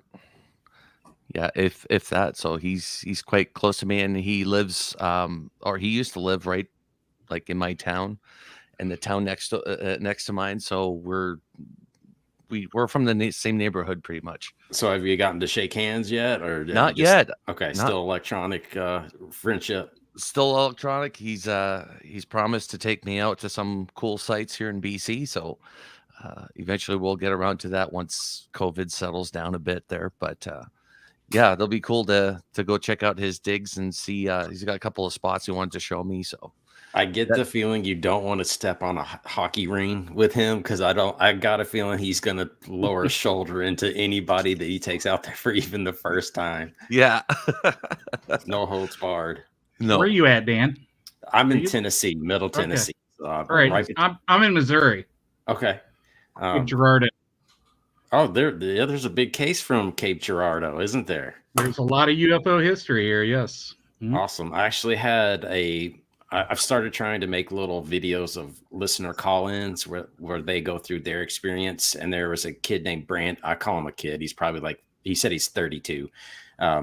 He called in, but he's from Missouri, just around the northern Ozarks area. And he said that he saw a big black disc in the sky that hovered and then moved erratically for a while. And then all of a sudden, bright flash of orange light and zoom, it was gone. Couldn't see it. But that happened in 2012, he said. Yeah, we definitely got our share of UFOs around here, definitely. Cape Girardeau UFO crash, 1941 was a big thing. Here in Cape Girardeau, Southeast Missouri State University was the first university to do scientific field study of UFOs. Project Identification, led by Harley Rutledge. That's my alma mater. Mine too. Marley Woods, not too far from here. Ted Phillips is from Missouri. I've visited a lot of his places and paces. I've been to the Marley Woods quite a few times. Do you think any more information will come out about Marley Woods? Because I've heard just such a little bit of information. It's so fascinating. Well, Ted was ill the past few years, and he died recently. But his team's still around, and they got some stuff going on. It's lots of stuff going on. Yeah, it's Missouri's Skinwalker Ranch. In fact, Jacques Vallée and Colm Kelleher, have been there. With Ted. NIDS came and investigated the Marley Woods. So it's an interesting place, But Missouri's got a lot of history. MUFON came from Missouri. Marley Woods just begs the question: if it's at Skinwalker Ranch, if it's at Marley Woods, how many other locations are there these high strangeness? Yeah, that's where my area of research is. I'm a paranormal travel writer full time, and I travel the country visiting phenomenological locations. That sounds like the most entertaining job you could get, man. That's it awesome. Is. And there are places, localized anomalous hotspots all over the country that are worthy of study. And it begs the question, why are things tied geographically or geologically? And what's the best way to investigate them? I think if Galileo is going to do research, it has to pinpoint these places, and that's where you do the long-term instrumented field study, is at where there is consistency of anomalous occurrences, because it's so UFOs or anomalies are so transient. They're hard to pinpoint. You got the incommensurability issues related to that. So pinning this stuff down and doing it scientifically is the best way to go. Guys, we got about 30 seconds. I want to give a shout out to one of my oldest listeners who I finally have seen in our YouTube chat, JR Rose. Now, this man has been following me since literally month number 4 of Spaced Out Radio. And JR, so glad to have you in our YouTube chat and to see you again, man. Thank you so much for joining us. He's an experiencer. He's a very strong, God-fearing man, and I absolutely love and adore the man. I've talked to him on the phone a number of times. Great guy. Thank you. Here we go, guys.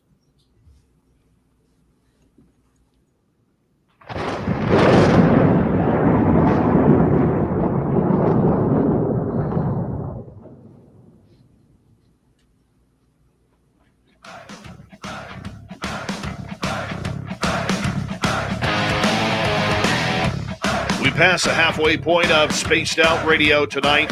My name is Dave Scott. Thank you so much for taking the time to join us. We really do appreciate earning your listening ears. I want to say hello and thank you to everybody who is coming on into our chat room. We really appreciate it, and everybody listening in. Remember, you can find all of our archives for free by going to youtube.com/Spaced Out Radio. Just do me the favor, hit that subscribe button. Our website, spacedoutradio.com.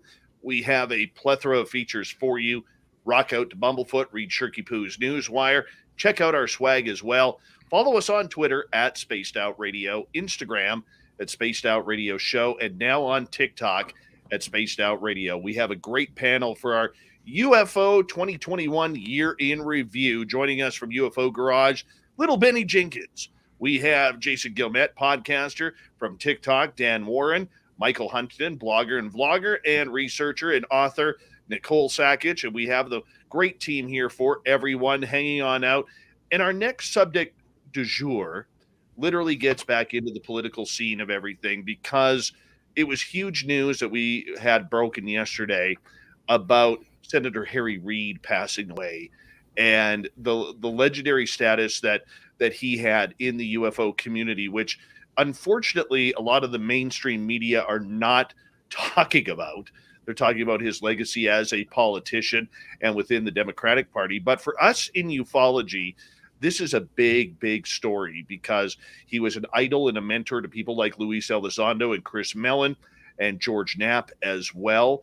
And Dan, I want to start with you on this one. Just your thoughts on the legacy of UFOs regarding the late Senator Harry Reid. So I made a video tribute to him, and it started off by, I feel like everybody's gonna take the I miss the old guy. He contributed so much, but people forget how much of a badass he was throughout his entire life. BuzzFeed put an article out in 2013, I believe, that said Harry Reid can kick your ass. Like, that was the name of it. And they go through and list 7 things. Like, this is why Harry Reid is so awesome. And he came from nothing. He came from absolute poverty in the middle of nowhere. He fought his way to where he got. He punched his future father-in-law in the face when he told him that he couldn't marry his daughter. He just did all these crazy, phenomenal things. A scene in Casino is based on an interaction that he had as the gaming commissioner of Nevada. So it's just so much that he's done in his life that was awesome. So I had to make sure I made a video about it, celebrating the accomplishments that he made throughout his life. And then we get to the UFO stuff, which is when everybody their mouths start to water. And his legacy, and once again, I'm going to mention Daniel Inouye and Ted Stevens, were the genesis of the modern UFO government investigation. And in my opinion, I could be wrong. There's probably programs that are out there that none of us are aware of. They could be hiding behind closed doors. But he has started the dominoes, in my opinion, and they've slowly started to fall. But now we've reached a tipping point to where 2017 came around. Guess who was in the 2017 New York Times article? Harry Reid. His picture was in it. Once you start getting people of that position to put their face, their name, and their career on the line in front of the public, it changes things. It gives the subject more credibility in the eyes of the public. Demi Lovato doing exactly the same thing in that New York Times article, not going to carry the same weight as former majority leader Harry Reid. So it changed things, and I'm glad. I hope that he was conscious enough to see what happened with the Gillibrand Amendment and it getting signed by Biden before he passed on, because that's what I think like I said, I think that the Gillibrand Amendment should be his legacy. Whatever comes from that should be directly tied back to Reid. And before we move on to this, I got to make sure that I give some credit to Demi Lovato, because she holds a particular fondness in my heart, because her song Gonna Give Your Heart a Break came out at the same time I was potty training my kid. So it transitions to Gotta Take a Potty Break so effortlessly. So it definitely made a difference in my life. Has she influenced my UFO outlook? No. I feel like she's in a bubble and isn't going to contribute to my body of knowledge in particular.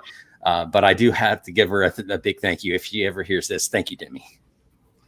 Dan, you are the most polite person ever. Ever. That's stuck in my head now. I want some of that. Jason Guillemette, Harry Reid passing away, the legacy of his work with UFOs. Well, as a Canadian, I don't know much about the history of Harry Reid, but the work that he's done, I mean, I've only been really aware of him since 2017. But the work that he's done in ufology and pushing this, especially when there was so much pushback from his colleagues and the people that he worked with, and just trying to get, anything going in politics is really hard. So the fact that he stuck to his guns and got this far, and again, just the same thing as Lou, if somebody's going to be doing something like that, you're going to be getting some pressure from a lot of people, and yet he stuck to his guns all the way till his deathbed. And that goes to, I think in the States, here's the thing, is that you got the right hand not knowing what the left hand's doing, and I think there's a lot of people in the military that know what's going on, but the political realm doesn't know what's going on.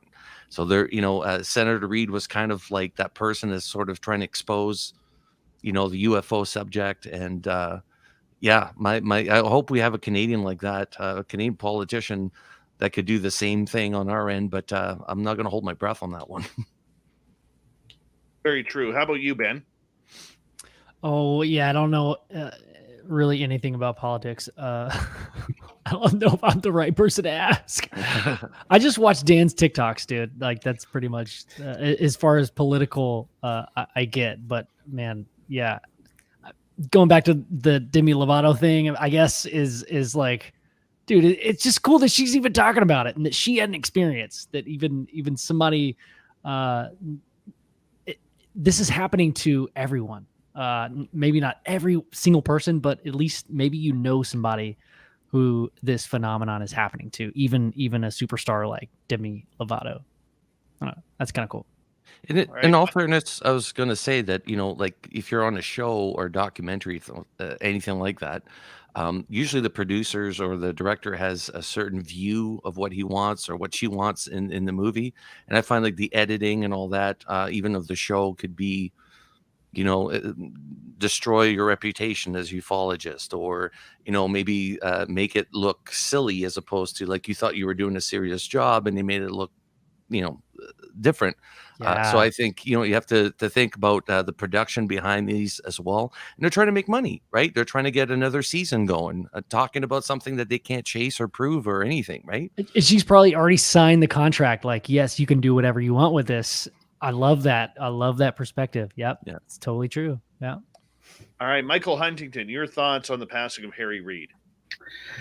Well, we're on the eve of his passing, so we're going to be saying the positive things, and I don't want to be the guy to go after the negative stuff. He will be looked at through the lens of UFO history now, not just the political history. He is a political figure, so people are going to view him through their own biases within politics. some will view him as a good person. Some will view him as bad because, they're Republican or Democrat. So there's always going to be that. As to the UFO issue, he has not been a UFO champion throughout all of his political career. It was relatively recent, within recent years. Now, he was involved in the subject, certainly, being from Nevada, being connected to George Knapp and being friends with him, being connected to Robert Bigelow and being friends with him. These guys interacted with each other, throughout the 90s, and up to, even recently. So, Knapp and Bigelow are going to be, the big influencers upon him. I don't think Harry Reid was really into it until George Knapp brought him to a UFO conference or two, So, Knapp really brought Harry Reid into the subject. And certainly, there are questions and there will be questions. And I don't want to, make accusations of cronyism or anything like that. But, he is connected, was connected to Bigelow. They are friends. They are, have had connections politically.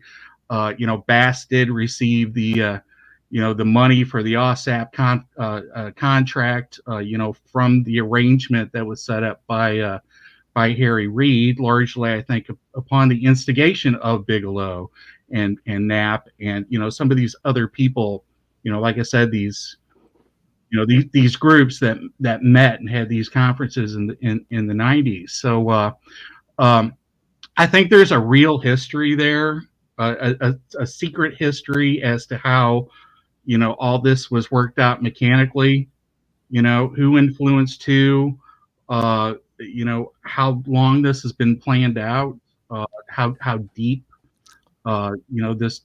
this was an important issue for Harry Reid.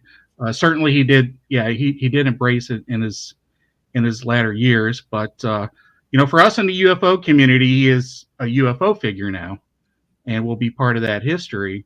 I don't think that has really, stretched out into, the mainstream yet, as far as, being part of his byline. So history will tell the story with Harry Reid with regards to UFOs, I think.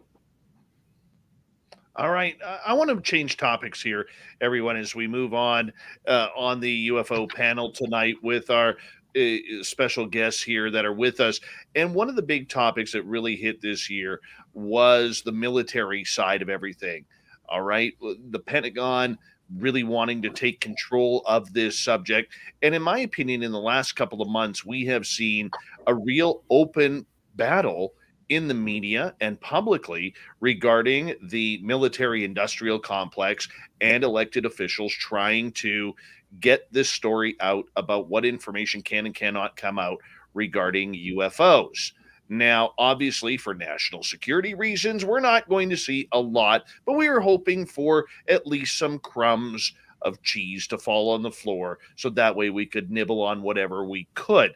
Now we're seeing, after Susan Go made a comment today regarding the idea that the AOI MSG is a go. They're going to go ahead with it. They're going to run their plan in accordance with any new law that comes out, but don't really expect anything with the AOI MSG. They don't want anything to go public. Did the military industrial complex win this battle, Nicole?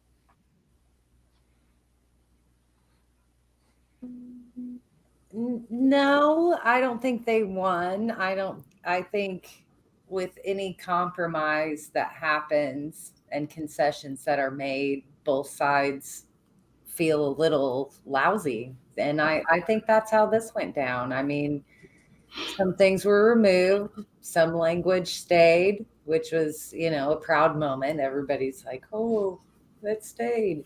But it's overall, it's a win. I mean, how can we not count this as a win?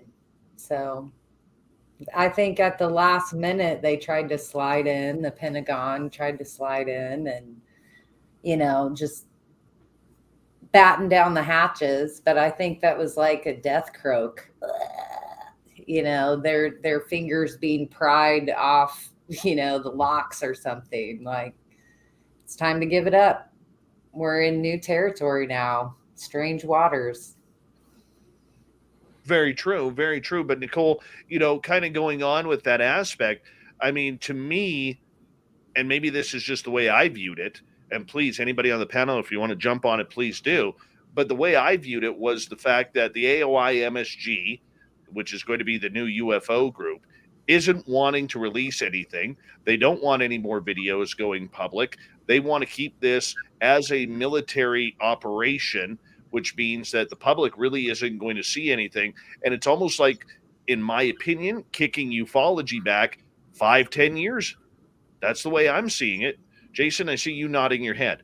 Well, I totally agree. Nothing's changed, right? They've been operating like this since as far back as we know. Nothing's changed, keeping everything secret. And the thing is, I find it funny when they're like, oh, it's a national security problem.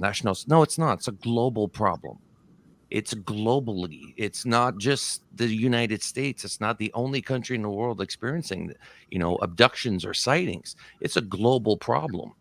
But yeah, as far as the military complex goes, I'm not surprised. They've been doing this since as far back as we know. Even other countries such as Brazil will have a UFO experience or some sort of sighting, and within a day, the United States show up.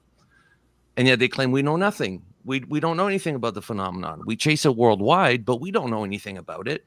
To me, it's the same thing. And we got to stop with the acronyms of all these new UFO programs. Like, it's just got to stop. I can't keep up with them. MSG is delicious, man. MSG is delicious. I don't care what the ufologists say. I wanted my food. But yeah, that's just my thought on it. I think that nothing will change if that's the route that they're going to take, and not keep the public informed. Just keep more secrecy going. And yeah, I think that's wrong. I think it's time for a change. So I think that what they were doing is they are trying to establish a territory for them to perform their own investigation, because the scope that was called out in the AOI MSG was very restrictive, much less than what's in the Gillibrand Amendment. They're only looking and interested in areas that they designate as special use areas, which is over military complexes and other assets, I'm sure. And they're also only looking at aerial phenomenon as far as the verbiage goes. So I think what they did is they said, hey, look, that Gillibrand Amendment is coming out. We said we were going to do something about it back on June 25th when the Catherine Hicks memo came out. Let's just go ahead and set something else up right now, claim our territory. And then any reports that our military men and women have over our special use areas that are in our skies that we control, we get first take at it, and we get to screen what is then handed off to the Congressional Oversight Office that is going to come out of the Gillibrand Amendment. That's what I think they're doing. They're going to want to look at the information first, decide if it's theirs, and keep to be able to suppress that information so that it is. We don't want to get our sensitive assets that our prototypes out in the world prematurely. So that's what they're wanting to do. Keep it close to the chest, search through it, then let the other group take a look at it. If they say, okay, well, we can't. And then who knows, maybe, it also just breeds conspiracy, like how they're going to filter everything. All the good stuff is going to be kept behind their lock and key because they're the military. So we'll never get anything out of the special use area. So I think it's a territory grab is the way that I was looking at it. It's such a double-edged sword, because if you're trying to withhold information of sightings, like say, yeah, that and claim that was our craft. No, totally. But if it actually wasn't, and you want your enemies to think, oh yeah, we have that technology, totally have that, then by not reporting on it, that's by default saying that is your technology, when in reality, it's not at all.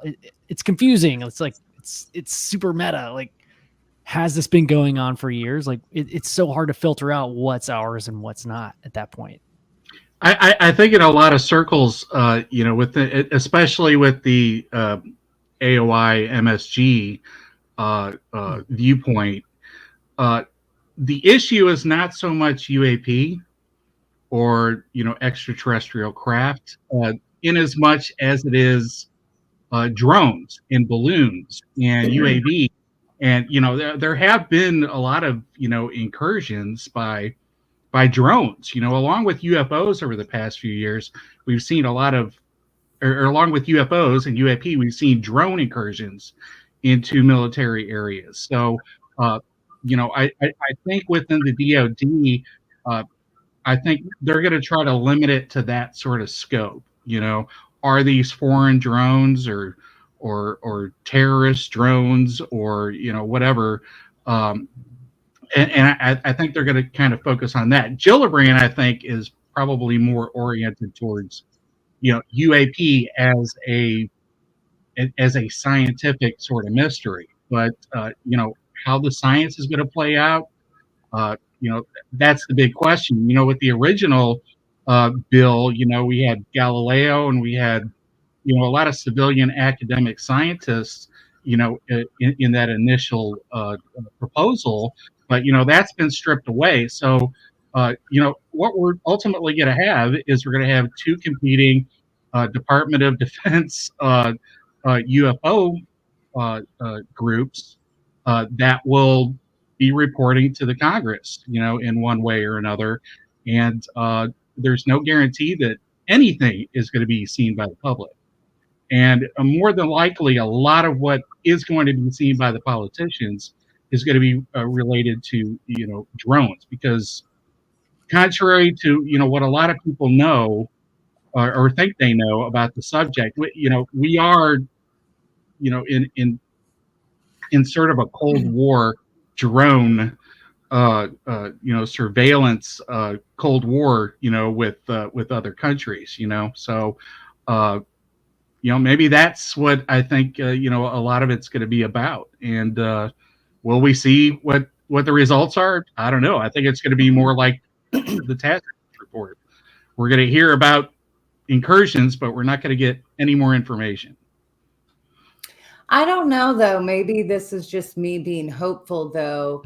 I think it puts us in a better position for like another Hudson Valley wave or another Phoenix Lights, to where if we have a mass sighting like that, there's not an excuse now for somebody to go, oh, well, who was supposed to look into that? Who was supposed to investigate that?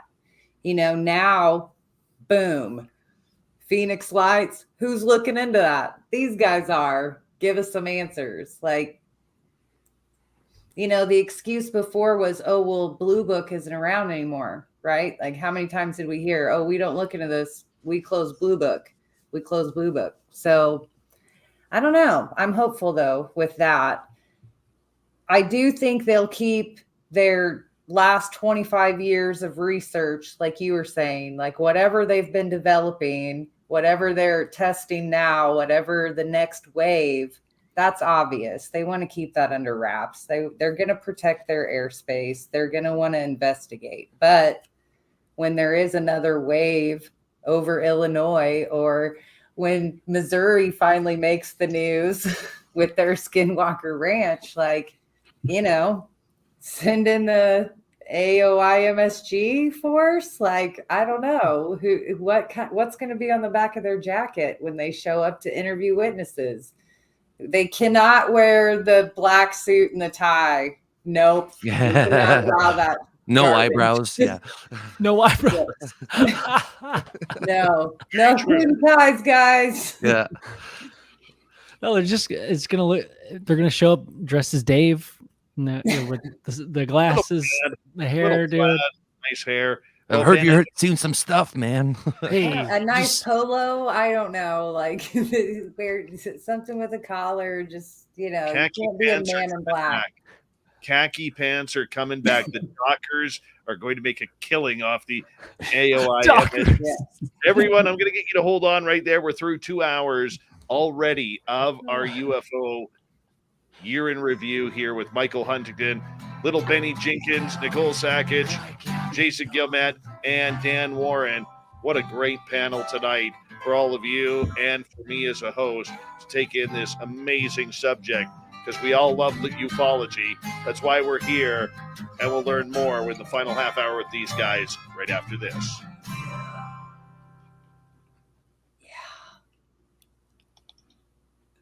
Oh, that was you. I thought it was the real thing. I always do it right after. I was hear like, it. oh, I heard it. Mm-hmm. Mm-hmm. Mm-hmm. Mm-hmm. Mm-hmm, mm-hmm, mm-hmm. Hey, Dave, who's taking the dogs out, dude? Nobody. You don't let the dogs I'll out already? let them sleep upstairs now, and then after the show, I take them out. What does Doug say right now? Well, Doug is upstairs sleeping. Oh, The cold weather really beats them up. They're older, right? yeah. Just Yeah. you know, my Nibbler, my pug is she turns 12. She turned 12 this year. She's got bad hips, and we started putting diapers on her, and it's sad, but it's also very cute. Are they puggies? Nibbler from like Oh my god! Futurama. They such a great marketing opportunity. Yeah. Does Nibbler leave you dark matter waste in those diapers? I've never picked up one poop. It's so heavy, like it falls through space time. Yeah, It powers those TTSA spaceships, right? that's why I see spaceships all the time, because they're picking up this antimatter, man. That's exactly what it is. I saw a poll a few years ago as to like paranormal researchers, you know, Bigfooters, UFO people, what kind of dog breed they have. And pugs was like by far across the board, all three of those groups, people, I mean, it was like, you know, 38% compared to, you know, just other breeds, you know, just one or two, you know, one digit sort That of. is fascinating. Yeah, it is. It's interesting. I don't know what it means. What, but, dude? yeah, pugs are really popular amongst paranormal people. I think there should be more pugs. I think you'll probably get more viewers and such if you. Oh my gosh! You know a funny story of my area, because I got a lot of wild animals near my area, and the funny part about it is every summer between like June and November, all you see is signs on every pole and push pin board of missing cat, missing cat, missing cat. And all I'm thinking is, you stupid morons, for putting your cats outside in the middle of nowhere where there's cougars, foxes, coyotes, Bigfoot. Yeah, maybe bears, you know, and you're wondering where little Fluffy went. Yeah, your little Fluffy, it didn't run away. I hate to tell you, it's because you were an idiot. You left the cat outside, and now the cat is in the stomach of a wild animal. That's what's you're feeding the wildlife at that point. Yeah, absolutely. And every year you get these people crying. My child is heartbroken because little Stewie hasn't returned after 2 months. And I'm like, you idiot. Like, what do you expect? What do you expect? A new cat every few months, right? Oh, my goodness. Oh, man. It's crazy. Crazy. That's right, alien critter. Fluffy was breakfast and dinner. Totally. Dad's like, what the hell am I walking into? I'm a dog guy. Me too. I'm a real dog guy. I got a toy dog. It's a little Boston Terrier, but no brushing, no maintenance, low maintenance dog. My buddy who comes into the chat room, little Marky Spender, he has a little Boston Terrier, him and his wife, and that little dog literally recognizes my voice and loves my voice. So every time Mark is in the chat room, I usually, if you hear me say, hi, Baxter, That's because I'm talking to the dog. The dog is actually watching me, waiting for me to acknowledge the dog on YouTube. It's hilarious. And I'm sure he's tilting his head to the side every Oh, time oh, he yeah. hears your voice. That's what mine Well- does. Well, he's actually, according to Mark, he's actually, when he hears my voice, because when I go over there, I play fetch with him. So he actually will go get his ball and bring it to the TV to see if I will throw the ball for him through the TV. You got to work on your telekinesis, man. Look at that rascal. Look at that little guy. Aw, it's Nibbler. He's like, got why a are you French waking me bulldog. up? Yeah, she's like, this is bullshit. Oh, sorry, Dave. Were we live? Sorry. No, now you can swear. Okay. Yeah, she's very mad that I woke her up. It's too cute. Cute. Okay. Who lets their cats outside? My cat was 19 years old and was only outside 3 times her whole life. Like, that's how you keep them. Oh, yeah. By the way, we only 19? got about 30 seconds left. Is there any subject that we haven't touched yet that any of you want to touch on? I mean, we could talk about all the politicians and officials that have spoken openly about the subject on Sure. major news media. The cathedral event. Yeah. Ooh, that's a good one. Big Phone Home. Gary Nolan. Yeah. Galileo. Yeah, I was thinking Galileo next. All right. What was the thing that showed up in the desert? What was that thing called? The monolith? No. Monoliths. Okay, guys, here we go. Art. Art, yeah. Yeah. Would you like to connect with us? Head to spacedoutradio.com for all your latest show info. Now, back to Dave Scott and SOR. Here we go with the third and final hour of Spaced Out Radio tonight. My name is Dave Scott. Thank you so much for taking the time to join us. We really do appreciate earning your listening ears wherever you are on this beautiful planet we call Earth. Hello to everyone listening in on our terrestrial affiliates around North America, digitally on TalkStream Live, Revolution Radio, and KPNL. All of our archives are free. Go to youtube.com/Spaced Out Radio. Just do old Davey the favor. Hit that subscribe button. The Desert Clam is set the password for tonight in the SOR Space Travelers Club. Maca Collation. Maca Collation is your password. Use it wisely, Space Travelers, as the Clam sets the password each and every night right here on Spaced Out Radio. Our website is spacedoutradio.com. We have a plethora of features for you. Rock out to Bumblefoot, read Shirky Poo's Newswire. Check out our swag as well. Follow us on Twitter at Spaced Out Radio, Instagram at Spaced Out Radio Show, and now on TikTok at Spaced Out Radio. For the final time tonight, we have a great panel looking at the year that was in ufology. We have Michael Huntington, Ben Jinkins from UFO Garage, Dan Warren, Jason Guillemette, and Nicole Sakach taking a great look with great views on every subject we have covered tonight. But one we haven't touched yet is the Galileo Project. This is put on by Harvard professor Avi Loeb, who literally, took a bunch of shots about 1.5 years, 2 years ago, claiming that the Oumuamua rock, whatever it is, could have been an alien spaceship. And he took a lot of ribbing from people within the scientific community. Now he's created the Galileo Project, which is going to basically go look for life out in the stars. And Michael, I want to start with you on this one, because he has got a successful team behind him. He has got a lot of educated people behind him, as well, a lot of millions of dollars in funding so far. Well, I think they've got a few million, but I think he's really wanting triple digits. I mean, I've heard, he wants 100 million to really do what he wants to do, and I think, while the UAP issue is part of Galileo, and it's definitely in the forefront of their promotion and their fundraising, I think largely where a lot of that money is going to go is for astronomy science. There will undoubtedly be some UAP ground-based facilities set up.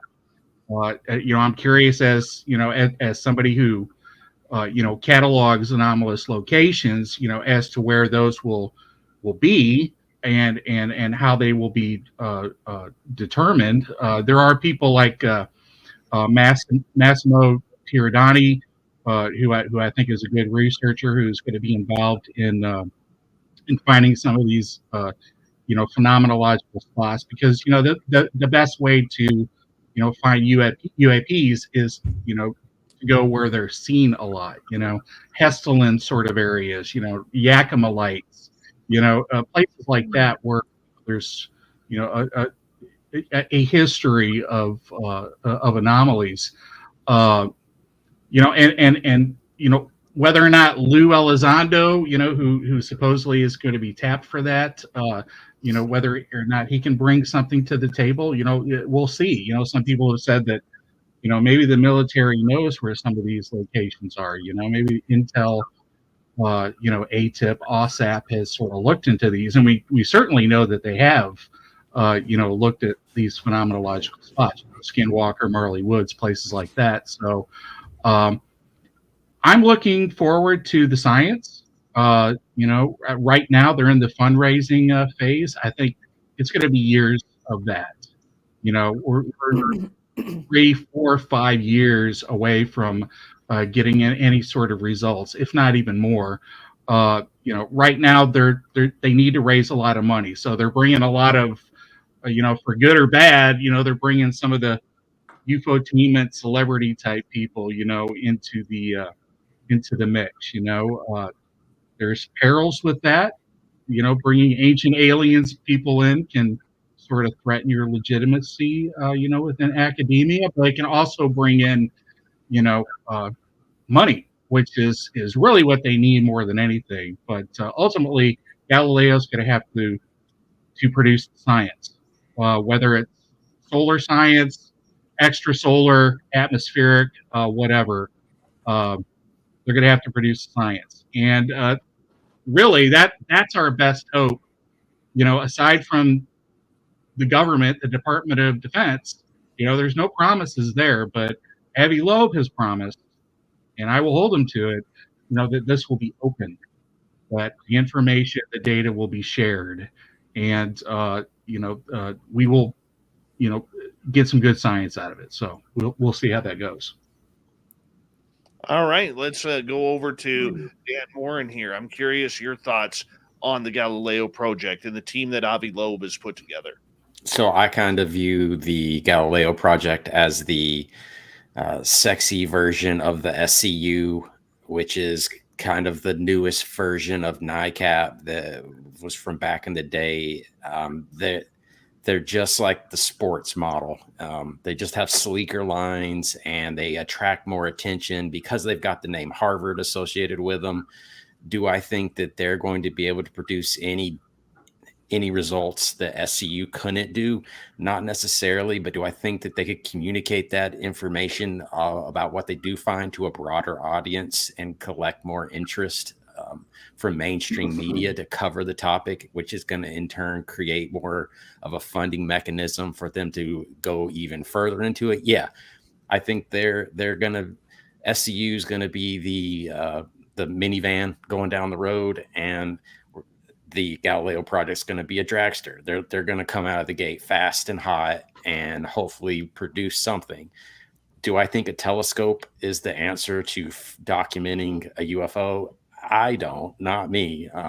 If I was going to use a telescope, I would want to strap it to a satellite to try to capture something with an image. So it's going to be hard for me to understand how a telescope is going to solve this mystery that's been going on, considering it's been going on the entire time we've had telescopes. Like I've got a book from 1947 called Forgotten Mysteries, where they talk about a gentleman that sees a cigar-shaped craft in a telescope.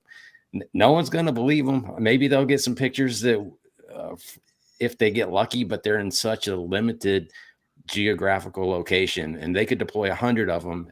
They're not deploying them over the ocean. I mean, there's a lot of USO activity around the world that we don't catch a whiff of because we are not anywhere near the middle of the Pacific Ocean where maybe some of this stuff is occurring. So do I think that I think they're going to give it the old college try? Do I think they're going to produce an image? I'm not putting anything on that. I'm not betting on that horse at all. But do I think that they bring the right approach to the topic? Do I think they bring a level of professionalism that's much needed for this topic? Absolutely. Do I think that the funding is going to be improved for looking into this topic? Absolutely. So oh, and they also got Eric Weinstein to sign on here recently. So he's another spokesman that's going to be able to reach a broad audience because that's what he does. He's a communicator. So he's going to be able to help out with getting this into the mainstream media. And that's the tipping point that I'm looking forward to seeing, is when, like Ross Coldhart has said, media has had the wool pulled over their eyes. They've been fooled. They've been asleep at the wheel. At some point, they're going to wake up. And these shows like we're on right now are going to take on an entirely different meaning, and an entirely different scenario is going to play out in front of us, and we're going to all be witness to it. So that's what I think the Galileo Project can do, is bring the right kind of publicity to it. Not the Demi Lovato publicity, but the right kind of publicity. Very true, Nicole. I agree with most of what everybody has said already, but I have to play a little bit devil's advocate with this, because in the spirit of talking about reboots, I do like to hammer home that the Galileo Project is still looking for stuff out there. You know, they're interested in extraterrestrial life, just like the SETI project is. I think they're bringing a bigger arsenal to the table than like the SETI project back in the day, but I don't think that they're as ufology friendly as we want them to be. So I think we need to take it with a grain of salt. Like, I think this is a moment for a big cash grab for them, and they're going to run that football all the way to Scrooge McDuck's money vault. And I think let's face it, our community has kind of proven itself over the last few years that we are a force that can motivate and throw our voice behind a project and call attention to it. And I think that's kind of, my little pessimistic view that's what's going on right now with Galileo. They're kind of using us to further what they want to do. And we're excited for them. Yeah, sure, we'll help them. But what did SETI ever produce? We had the wow moment, and then they pulled that out from under us. But I think it's going to be like that. I mean, how many Oumuamuas are out there? That's what they want to find out. So, okay. How many Oumuamuas are shooting across the equator right now? True. I want to change topics here, because one of the hot button topics, for me at least, Jason Guillemette, was the fact that NASA's Bill Nelson actually came out saying that he believes UAP are a real phenomenon, not of this world. He's talked to many Navy fighter pilots regarding the sightings. He says he's seen a lot of the videos that have happening, and we got to pay attention. And then he dropped the bomb on saying extraterrestrial life is out there. And all I'm doing is pulling out my hair as a journalist, and I got beautiful hair, as you all know. Oh yeah. Thinking, you moron, why don't you tell us what NASA knows? Why aren't you looking in your own closet and under your own bed to tell us what you guys know? You're the keepers of space. You've been the keepers of space for the last 50 plus years. And you're telling us about Navy pilots? I was outraged, and I wanted to shake the man, but I might break him because he's frail. You know, I mean, Jason, what is your thoughts on Bill Nelson from NASA? Well, I think they know a lot more than they're letting on, or at least some people know a lot more than what they're letting on. There's no way you can have a space program like that for that many years and not know of, the global problem that we have with unidentified crafts. But it's good to have that out. Even there was a recent article saying about they hired theologians or something like that to figure out. Yeah, you saw that too, Nicole. About how would humanity handle us being told that aliens are real, right? And that it was NASA that hired these guys. So that's interesting. I mean, I'd be darn surprised if NASA was, their hands were clean on this one. I doubt it. But having people of that situation, of that position, to be able to come out and say, "Hey, I think that this is what," and in all honesty, let's just face it, when you see a craft like that in person, I have when I was a kid, there's no way that thing's human. The first thing I thought when I looked at it was that's not human. And it's not human made. It doesn't fly. Nothing computes. At the age of 40, I still haven't found anything that flies like that. So there's no way that a space program that big, that well funded, doesn't know anything about what's going on. Even you were talking about technology. Technologies are going to be a big issue in discovering more on this topic.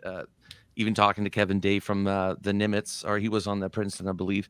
I asked him, like, what made you spot these things in the middle of the ocean? And he said, well, it's just new technology. They added new radar equipment into the boat. We were able to detect them. Okay, so you're able to detect them on the first week that you get this equipment, but how long have they been out there, right? They're under the water, they're in the air, they're in space. How long have they been out there? Just our technology is now starting to keep up, or starting to be able to reveal more and more on this topic. And I think NASA's been way too quiet. So it's good to hear, somebody come out and say, "Hey, this is what I think is going on." Little Benny Jinkins, your thoughts on NASA not even looking under their own, footstools to find the aliens and the UFOs? I don't. They should look under their dang chairs. They're everywhere, man. Totally. Jeez. Their armpits, they got aliens in there, man. Their deodorant is alien deodorant. I mean, when we talk about these programs, even NASA, like, where is this money going? Ultimately, like, where? I understand people need jobs. I think all of us would love to do this every day, all day, and get paid for it, right? But where is this money going? Are we looking for proof? And what proof are we looking for? Is it photos? Is it videos? Or is it physical contact? Like, my whole career, other than what I, do right now, is in marketing. And I had the CEO that would say, we don't sell our products that we actually sell. We sell the images and the videos of our products. That's what we sell. And that's, I'm a creative person. I do the video and the graphic design. And I make the product look good. And that's what, if you really look at it, that's what we're selling. So where is this money going? And it makes it feel kind of grimy. Like, okay, then you have to break it down. What proof are we looking for? And what are people open to accepting? Do we want to be separated from this proof and just see a photo or video? I'm maybe one of those people, but I haven't had the luxury because I've actually seen shit like stuff. Sorry, Dave. Sorry, Dave. I've seen stuff, but like, I've never seen an alien standing 10 feet in front of my face. I don't know if the public's ready for that. So I guess what I'm saying in that convoluted way is, what proof are we paying for? What proof do we really want? Is it physical proof or video and all this stuff? Like, come on, man, the money's going somewhere. Like, let's put it toward. Yeah. We got 5 minutes, guys, 5 minutes left. And I want to say this. We have astronauts who have come out from Apollo on up saying that they have seen unidentified aerial phenomena in the sky that they cannot, or in space that they cannot recognize. We have, if you take her word for it, somebody like Donna Hare, who came out saying that she actually watched and participated in the scrubbing of photos of UAP during her time at NASA. We have cosmonauts and astronauts on the International Space Station who have filmed, boomerang craft as recently as within the last couple of years here from the ISS. We've had live feeds of the ISS cut when strange anomalous objects come close. Michael Huntington, your thoughts? Well, it gets to the question of, what is sufficient evidence and who are we presenting it to? For a lot of people, it's, there is already a sufficiency of evidence, and we're trying to, share this with the public and persuade the public. But, is that how, scientific revolutions occur? Is that how paradigms are shifted? Paradigms are shifted by presenting a programmatic, grouping of evidence, to whatever the establishment is, whatever the establishment academia is, the establishment science, the governing bodies. It's not trying to persuade everybody, throughout the world, as if it was a like a political campaign.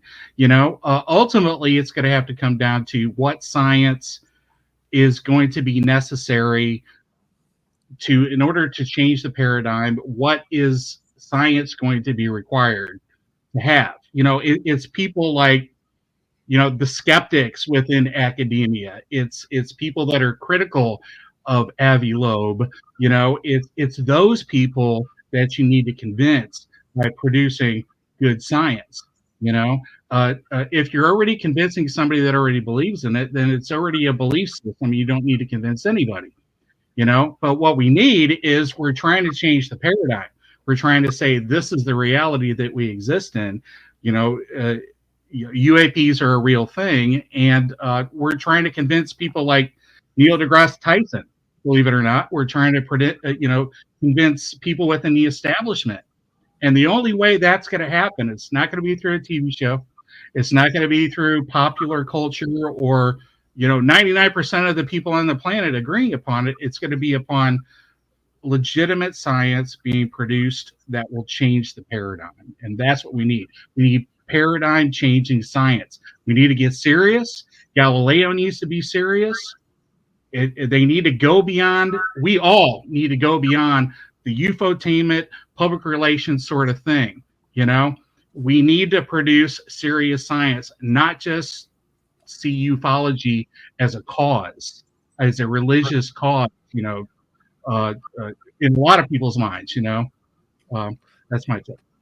Michael, thank you so much. Final word from you tonight, Dan, as I got 30 seconds for you. Bill Nelson hasn't been at NASA for a year. The money for NASA has been coming from the government that has been suppressing UFOs since the creation of NASA.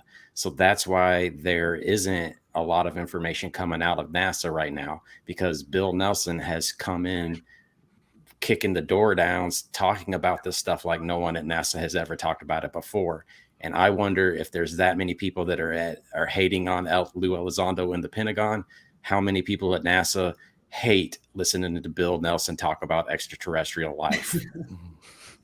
That is a very good point. Your final word tonight, Jason. No, I agree with everybody. My biggest fear is obviously the religions being created by that. If anybody hands you white, Nikes and gives you a cup of juice, just start running. It's just, that's my biggest fear is the religious aspect of things. Because, that's what we do. We convert things to religion instead of looking at the scientific facts. So I agree with Michael on that. I think you mentioned that earlier. So, Ben, your final word. Tacos, ice creamses, y cervezas. I appreciate that. That actually means a lot, man. Thanks for having me. Vegas 22, man. Vegas 22 SOR party.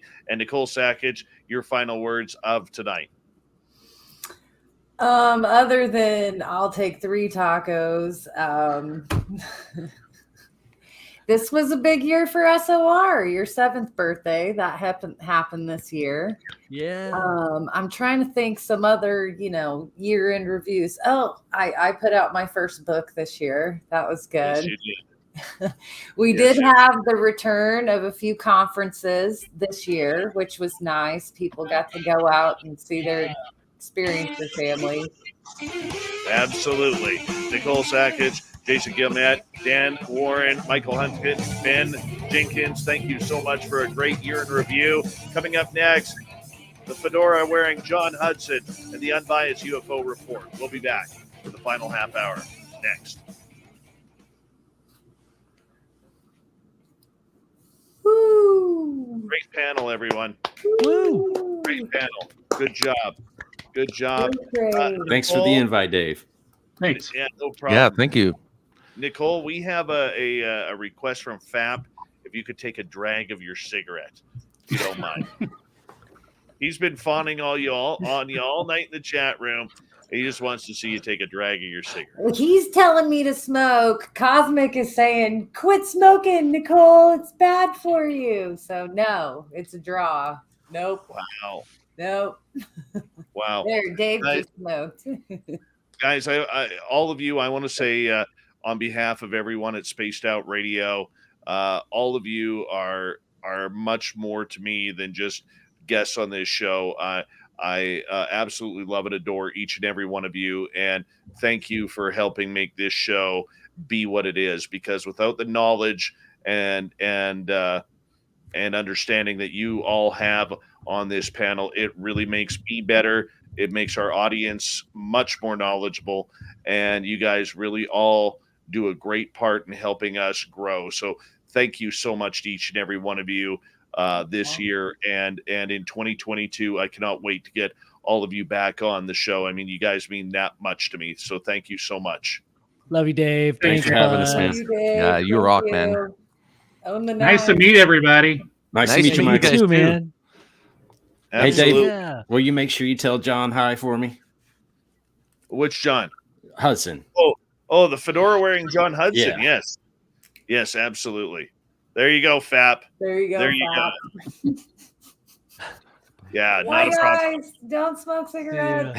A nice message from Sovereign Farts here. Great panel. Fart hard, people. Fart hard. Nice. Hell yeah, dude. There we go. We All have right, to. guys. You all take care. Appreciate each and every one of you. Thank you, And, Dave. I'll talk to you soon. And thank you so much. And all the best in 2022, guys. Happy New Year. Perfect. Yeah, happy New All Year's, right, everyone. buckle up, guys. Have a good year. See you. Buckle up. Love it. See you Take guys. care. Good night, guys.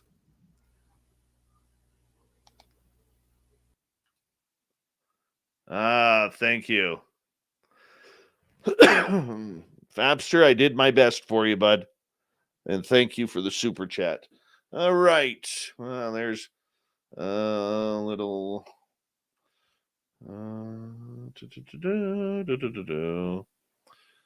just wait for the fedora wearing John Hudson. There he is, the man in the dark. What's up, buddy? You mind turning your light up? That would be great. The gorgeous Rose Demaray. How are you? The stunning Melissa Nicole. Thank you for coming on in. And what a great panel tonight. Yeah, that was fun. Fantastic panel.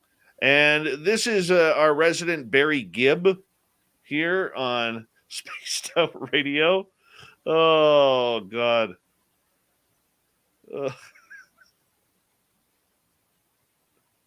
Hold on. Oh. Why do I do this to myself? Yep. There we go. There we go. Just a little, just for you people out there who want to take a look at John Hudson and Barry Gibb, I'll back out here.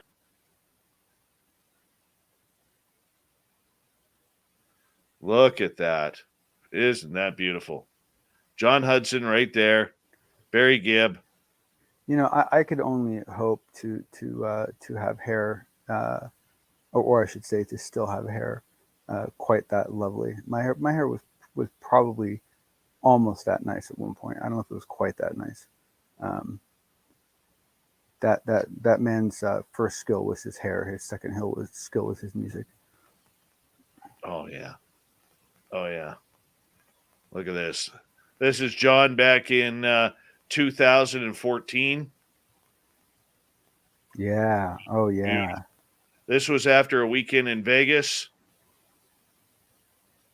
Beautiful. This was Rocket in Vegas right there. That happened in 2017 at the announcement party of the TTSA that John attended. Yeah, you really got to wonder like how that whole open chest thing happened. I don't know. Like, what was the catalyst for that? I don't know, but you look beautiful, man. Like, that couldn't have been Honestly, a smart thing, man. I have no idea. That was weird. Are you sending me a list, or are you? Yeah, no. I thought I had, so I apologize. I'm sending it to you right now. All right, brother. Here we go. Simon, thank you again for another wonderful super chat. That's 5 tonight. Fapster, Lone Wanderer, Pix, 405er, and Sally and Chad. Thank you so much. Here we go, guys.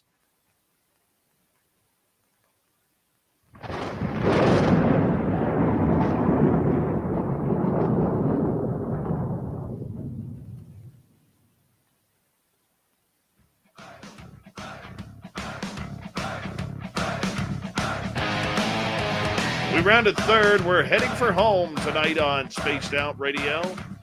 My name is Dave Scott. Thank you so much for taking the time to join us. We really do appreciate it.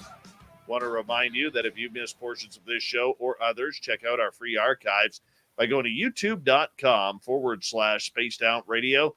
Do old Davey the favor, hit that subscribe button. Our website, spacedoutradio.com. We have a special feature for you there. Go check out some Bumblefoot.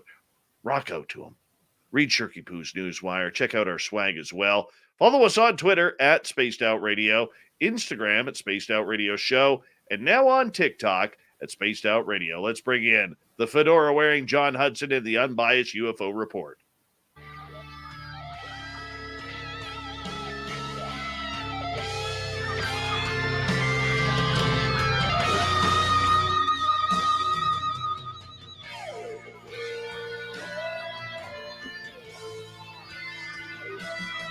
All right, Big John Hudson following the big news of the day, and heartbreak for many of us in the UFO community because there was a report that came out stating, John, that NASA had recently hired 24 theologians to check out how the religious community would adjust to alien contact.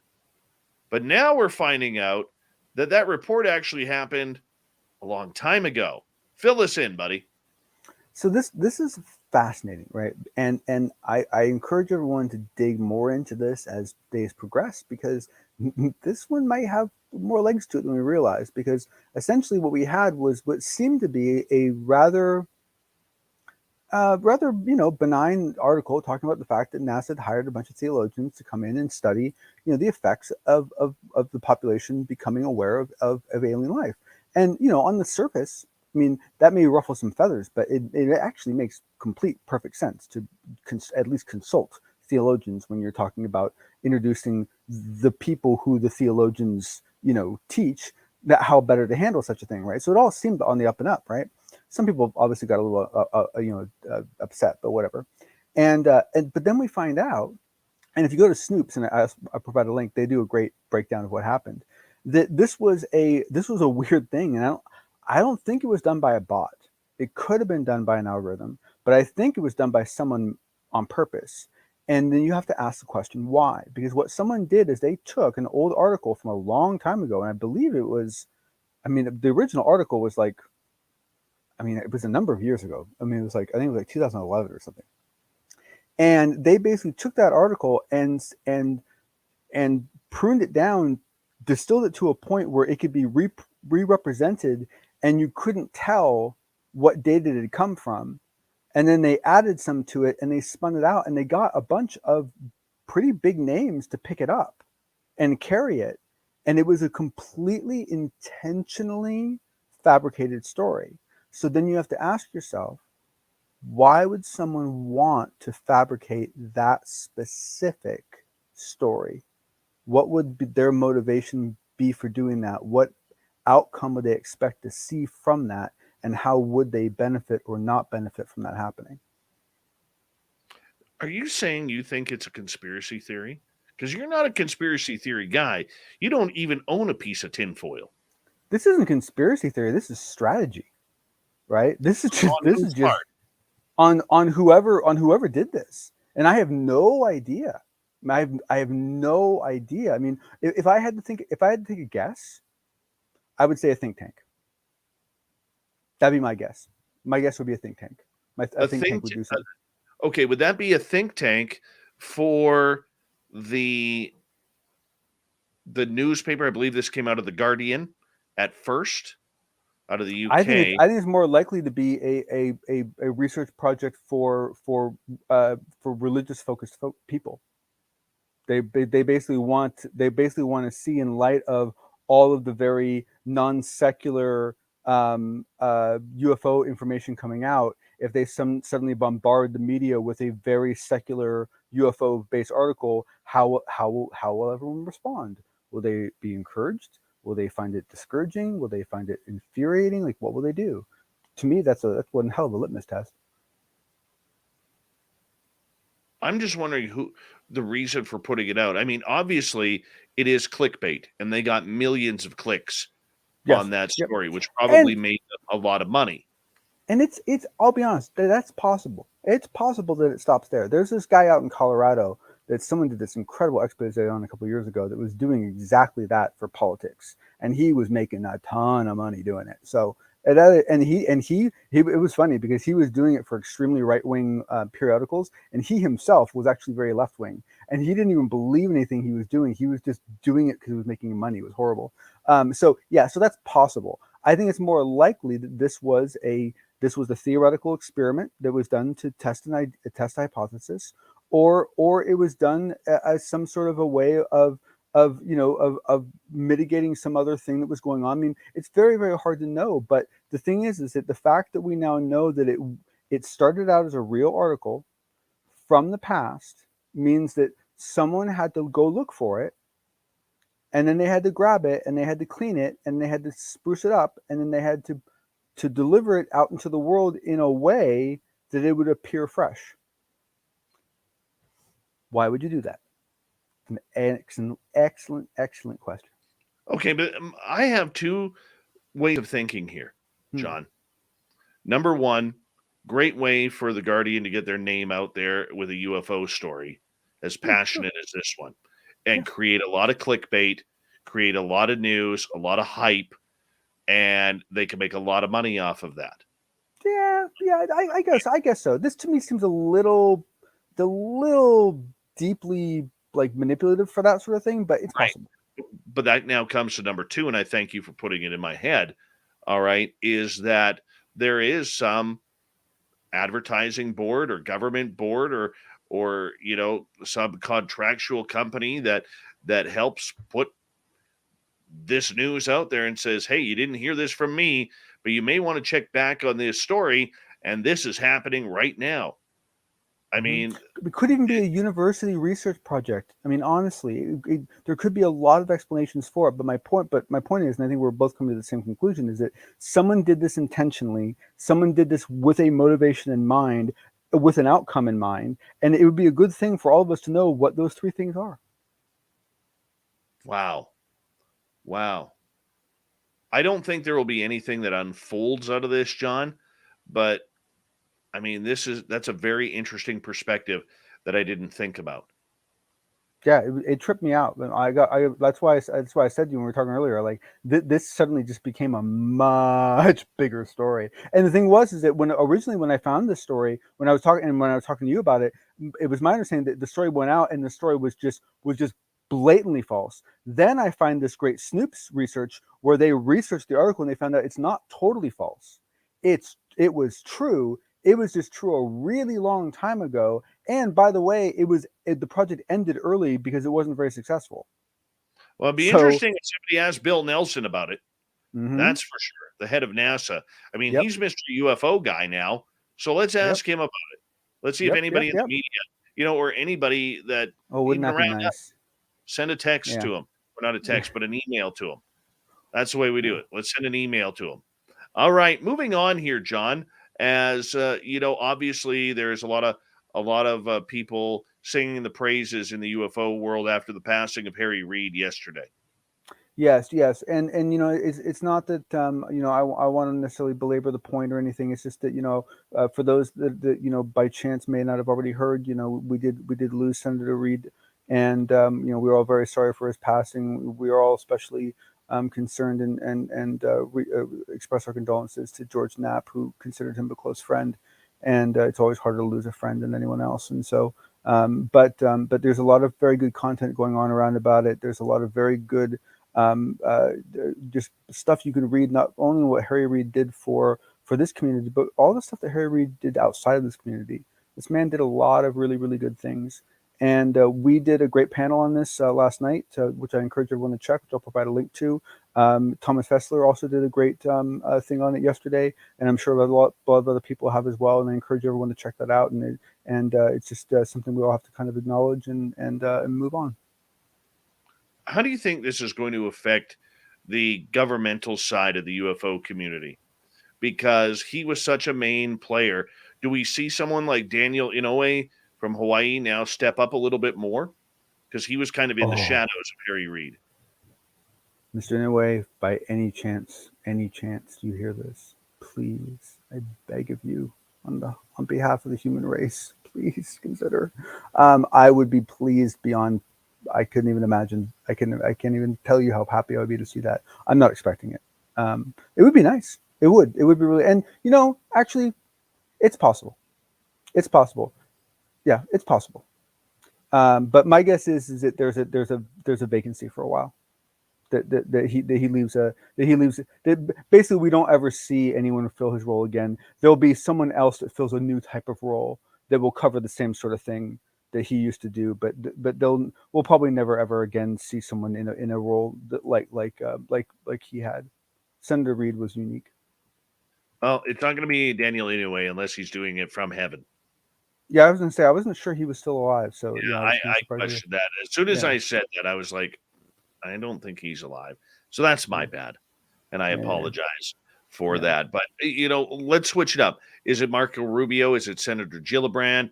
And can any of this new crowd then look at this subject, John, as will they have the impact that a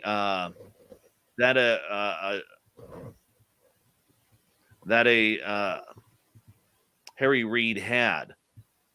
No, I don't think they can. I mean, well, I take that back. There are a couple senators who are currently active who, after they retire, could very easily start taking on that kind of role. But we're still in a world where that person would need to be retired, essentially. I mean, I don't see how you could do that from within an active office. And let's move on, because I got a little bit of egg on my face after that comment there. The yin and yang of advanced technology. What's going on here? So this is interesting. So this is an article, and I apologize. I copied a bunch of the article, and then I forgot to actually put a link in the article. So I'll include a link after the show. But basically, it's an article talking about, once again, these Navy patents, right? But looking at them from more of a what does it mean sort of a thing, right? And this is very kind of interesting analysis of it. And but what was to me was very, very interesting was that it came at it and it showed these two very different dramatic viewpoints of what it means when we get completely new, unique technology, like the technology we are all hoping we're going to get from recovered craft, right? So this is very, very apropos for what we're talking about, right?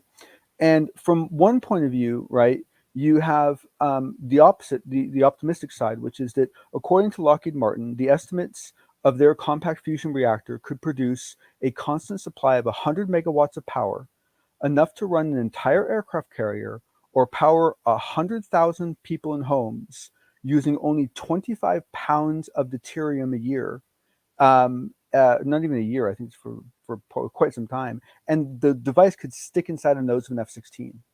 So that's awesome, right? That's like huge win. I mean, that's what they could do for like rural places. People live in the boondocks like you, Dave. Like you can get like consistent power and actually have running hot water and stuff, right? And I do water. you do. Oh, nice. And and so but the flip side of it is that then they talk about the fact that the compression fusion device can lead to a development of space-time modification weapons and can make a hydrogen bomb more like a firecracker in comparison with extremely high levels of achievement with this invention. And so it's like, boom, you have the good, and here you have compact fusion. That's a good thing, right? I mean, that's sort of technology that we hope to learn soon. But here you have, from one side of a view, you have something that essentially could be a planet killer. And from another side of view, you have something that could be the end of fossil fuel dependence. Well, we're soon going to see. Will this be able to, I mean, this is the type of technology, John, when you talk about this, that, the public may not see for another 20 to 50 years. Yep. If at all. Yep. Depending on its success. Yeah, well, yeah, but the thing is that there's now enough movement going on between fusion that I think that's actually more likely to be a lot sooner than that. However, the thing that is very kind of interesting and very kind of I think it's very kind of pertinent to what we're talking about is here you have extremely fringe technology that is likely to be about to introduced into the U.S. and world markets, and it has as much potential for good as it does for bad. And this is what we're going to find with every single piece of recovered technology we find from the others. The fedora-wearing John Hudson, thank you for another wonderful, unbiased UFO report, and keep up the Barry Gibb look. We really do appreciate that, bud. Always a pleasure, sir. All right, let's get to Shirky Poo's news.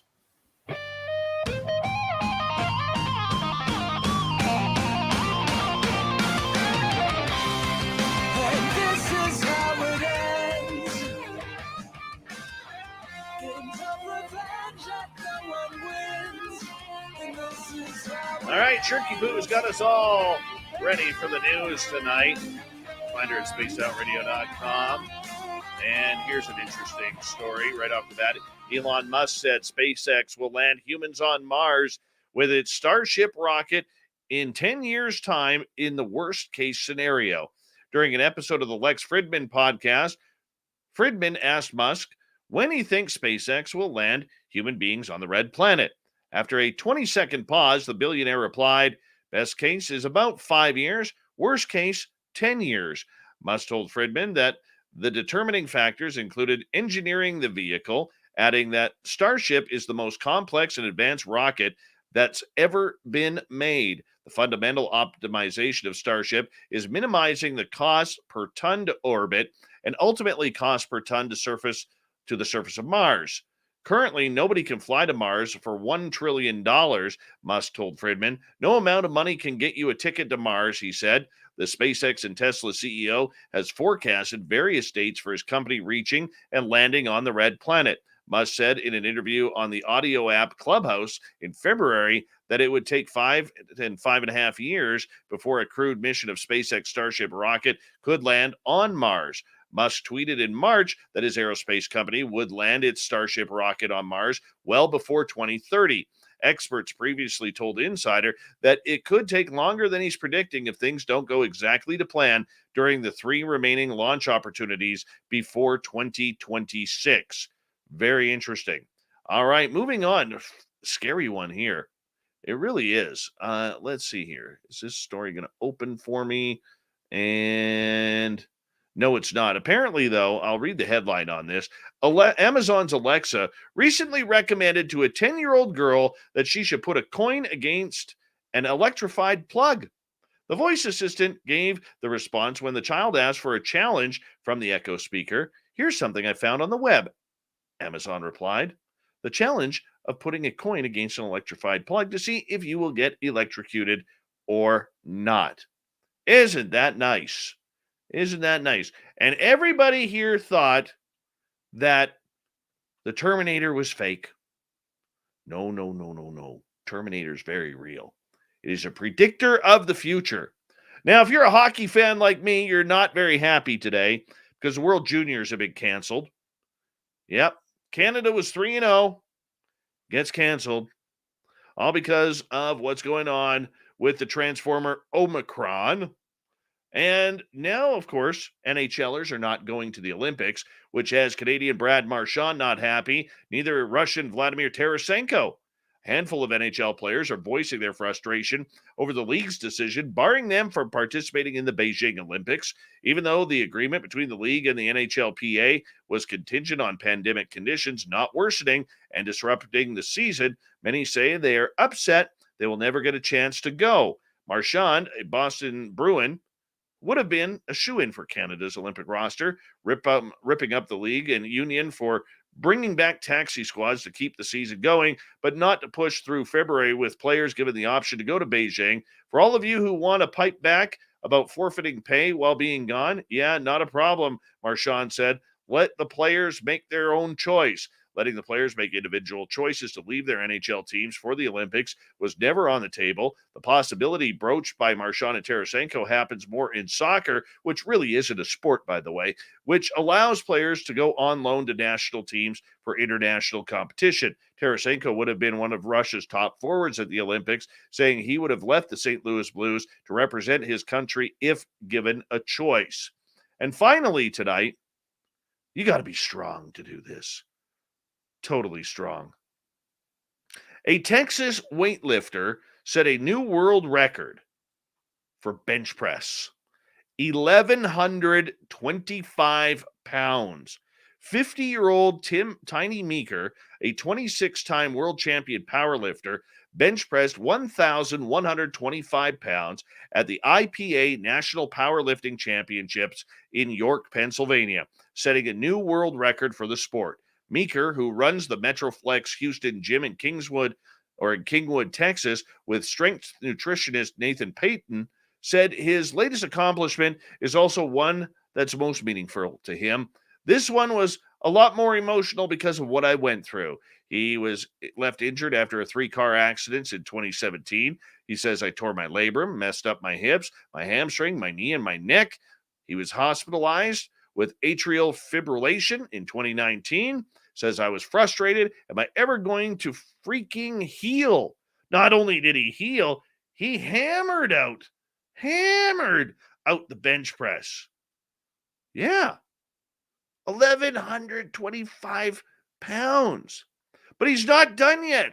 No, the half centurion says he wants to be the first guy to bench press 1,200 pounds. He's going to attempt that feat in February. Thank you to Shirky Poo for the news, John Hudson for the UFO report, and our great panel tonight looking at the year that was in UFOs. We got Mr. Ron Bumblefoot Thal rocking in the background with Little Brother is Watching. Bumblefoot is the official music of Spaced Out Radio, rocking us in and out of every single show. Get your horns up for the guitar god himself.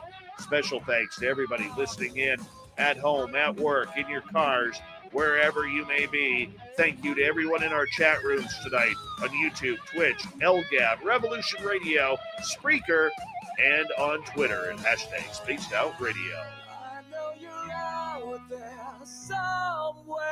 Remember, this show is copyright by Spaced Out Radio and SOR Media Ventures Limited. Thank you so much for choosing to share your evening with us, because together, my friends, we're watching. We own the night. Mr. Bumblefoot, we need a favor. We need you to take us home.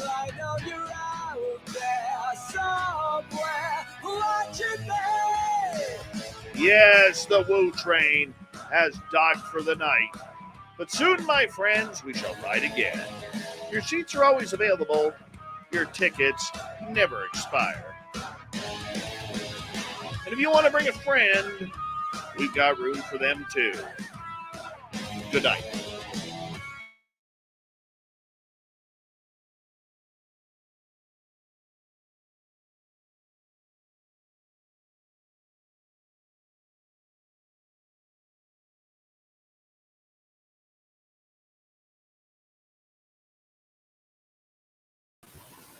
Hi, little Johnny.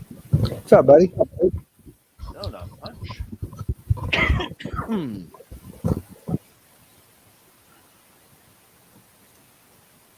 Thank you, Obi, for that awesome super chat, man. Really appreciate that. It's good stuff. Do, do, do, do, do, do, do, do. Do, do, do, do, do. I know you're out there somewhere watching me. Mr. Cowley, welcome back to the show. Oh, Mr. Cowley loves his spaced out radio. Very nice. Very nice.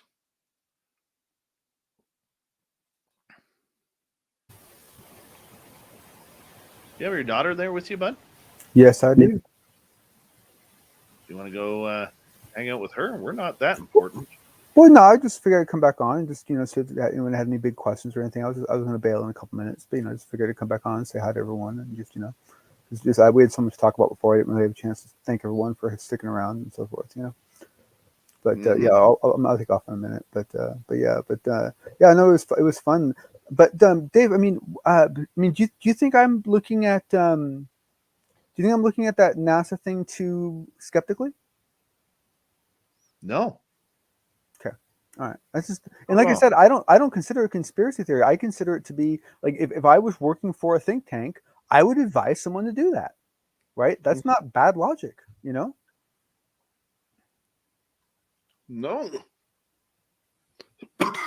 Excuse me. I totally agree. Totally agree. It's really easy for us to see it as, as evil or good or whatever, depending on which side you're, whose side you're for. But I mean, ultimately, a tool's a tool's a tool. It's just a method. But I was really surprised to see one used here under these circumstances.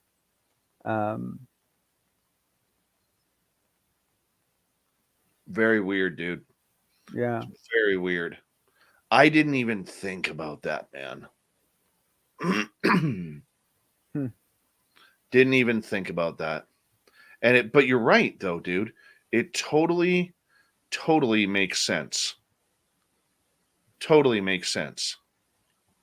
Yeah, I look, honestly, I look at every single piece of anything that comes out publicly at all that way, whether it be anything posted in social media, whether it be anyone, like everyone put something out expecting a certain result. Yeah. And sometimes the result they're looking for is really logical and it makes total sense to you. And other times it's completely transparent and totally opaque and backwards and confusing. So good thing to keep track of sometimes, Oh, for sure. And it's also incredibly informative, right? I mean, because once you start really determining what people's motives are, you can really start, one, you can start really figuring people out, but two, it's actually a really good tool for learning how to empathize with people, because if you can learn to relate to their motivations, you might not be able to relate to their methods. You may even hate their methods. But if you can relate to their motivations, you can understand why they're doing it and why they feel that way and what they're trying to achieve, even if you don't agree with how they're trying to solve it. It can be a huge bridge for building that empathy engine. Totally, dude. Totally. I want to say a quick shout out to Solaire, Applesauce, Thurston Howell III. Thanks for coming in late, guys. Who else arrived here late? I have a feeling I'm missing someone. Triple Ack, Stone Hobbit, looking gorgeous this morning. Body Technician, thank you for joining us. Really appreciate it. A lot of people jumping in late here. That's okay. I'm okay with that. Totally. That's okay. Come whenever you can, however you can. John, This morning with wind chill, it was minus 40. That's minus 40 Fahrenheit, by the way, which is minus 40 Celsius. Oh my God. It was cold. Are there any animals out when it's that cold? Oh, the deer. The deer don't leave the trees. The deer stay in the trees and they huddle in. Deer climb trees? No, they stay. Oh, you mean under the trees? Yeah, they're under the trees. My God, man. I want what you're on right now. Oh my God, that was so funny. I mean, I didn't imagine it was true, but I had this vision in my head. Like, what is Dave talking about? He seems to be implying that there are deer like huddled up in the branches of trees. And I don't think Canadian deer are all that different than anyone else's deer, but I've seen deer and I've never seen a deer do that before. But I mean, in fairness, bears do climb trees, so maybe that's why they climb trees. The bears are all in It's the deer. hibernation right now. The bears are all in hibernation. You don't need to worry about them. But hold on, I gotta fix Ben's shit number 1 here. Warmed him up. Oh, for 100%. Yeah. You know, we got 90 seconds to go here, and if we got to carry over, we will. But views. And what did you get out of the man? Dude, I mean, thank you for saying that, but dude, your episode with him, it was phenomenal. It was like, I think you had him on and it was like a shorter one and then came back for like, he had promised you, right, to do, hey, well, I'm going to do a full one. That was an amazing episode. If you guys haven't seen that, y'all should check it out. But yeah, dude, it was surreal. Like, what was he doing on our show? Like, it makes no sense. Like, everybody knows it, but it was so fun talking to him because we realized like he's just maybe not normal, but he's a guy. Like, he's a normal person. It was fun, man. Just, you know, it's probably not the best interview. Like, you're gonna, there's some secrets in there if you're paying attention and you know how he speaks and how he answers questions or doesn't, which, you know, if you pay attention to Lou, you can kind of pick up that rhythm. So I don't know, we get a lot of shit for that episode. They were like, you can kind of pick up that rhythm. They were like, what? I don't know, we get a lot of shit for that episode. They were like, shit for that episode. They were like, shit for that episode. They were like, shit. We get a lot for that episode. They were like, what? Once just-in-time printing and so forth gets easier, you should really send every guest a mug with the quote that you had to edit out of their episode. Right. How awesome would that be to just get something in the mail from Space Out Radio and it's a mug with your offensive quote like embroidered, praised on the mug? It would be awesome. Maybe I should do the little Benny Jinkins shit mug. There you go. There I gotta say, man, you and Ben were adorable, man. You guys should just admit it and send each other flowers. Love that guy. It's clearly it's clearly mutual. Mennonite Abe, I got to play by the CRTC and the and what's the American group? I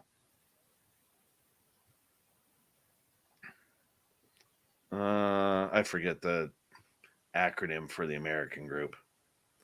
But yeah, I have to play by the guidelines. Otherwise, well, no. That's why it kind of confused me sometimes when I see shows that they don't follow those guidelines. Because to me, it makes sense to do it because one, it's not that hard, and really you're more articulate that way anyway. But realistically, you never know when you're going to be doing another show, and you don't want to get into the habit of being able to drop those things whenever you want, and then have to suddenly clean up your language. I would rather hone my skills to the common denominator. And then make sure everything's natural and instinctual, rather than get into the habit of doing something that I might have to modify later. Yeah. Hello, gorgeous Amy Vegas. Oh, what's happening? I'm sure you're driving to work, or maybe you just got off work.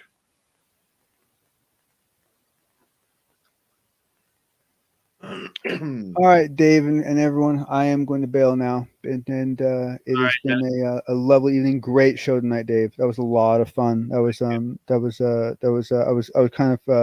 of surprised that you were able to pull off another good panel 2 nights in a row. It's not easy. It's not easy to do. So thank you, buddy. All right, I man. appreciate you. I appreciate you too, man. All right, night, everyone. Thank you so much for sticking around. You guys have a lovely evening. Stay warm. My God. Yeah. Negative. I'll What try. was the, how much was it again? Negative what? Minus 40 Fahrenheit. Oh, that's just wrong. All right. Yeah, it was Good night, cool. Dave. I'm not Hey, gonna lie to stay safe, Dave. Oh yeah. Keep all your digits and so forth. Oh yeah. We're good. I survived today. Talk to you later. All right. Mennonite Abe, the radio stations for this show will play it tomorrow night. So that's why I edit. Oh, 75 Fahrenheit in Texas right now. Oh, that's heaven. But I think next week or something, you're supposed to get our Arctic chill that is up here right now. Because we get a few days reprieve before the next one comes.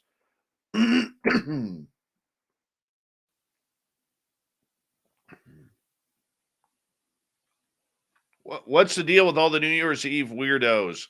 Let me know. Amy Vegas. Oh.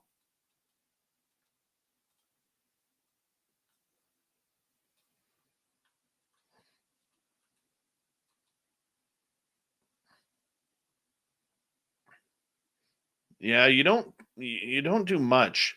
Put it this way. My daytime job today, I had to laugh because excuse me, because I went to lock the doors when I was leaving today, and we actually had our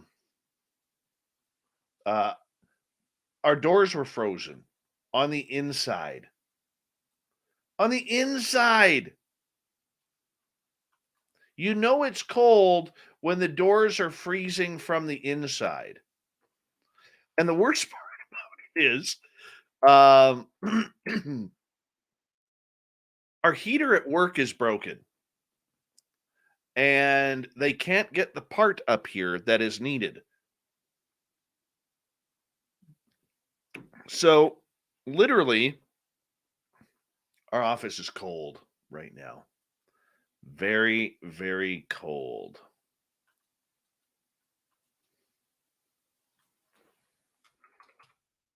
Now, it's only the one section where I work in where the heater is broken. The rest of the building is warm.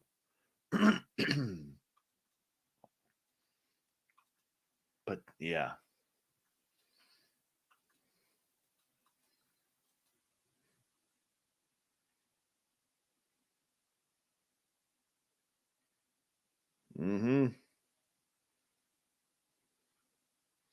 What did Amy? Hey, gorgeous D Swagger, how you doing? New Year's Eve weirdos, meaning people that are too drunk, high, or just a ton of people being stupid in a casino environment. Got you. I see where you went with that.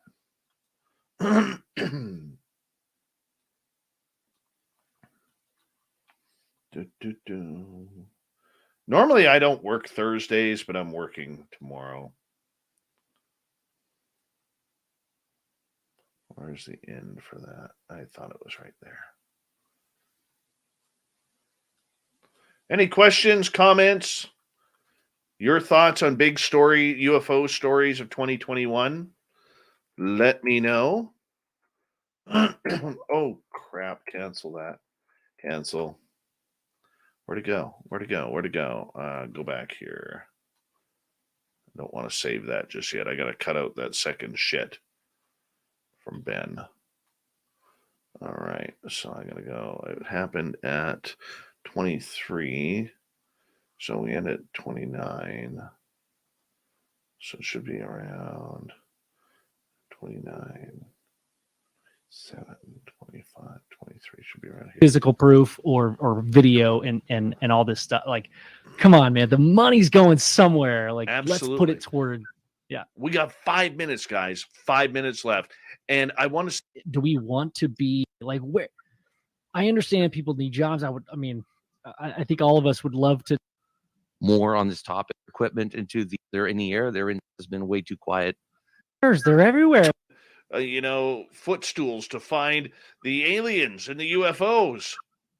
I don't. They should look under their dang chairs. They're everywhere. Totally. Man. Check their armpits. They got aliens in there, man.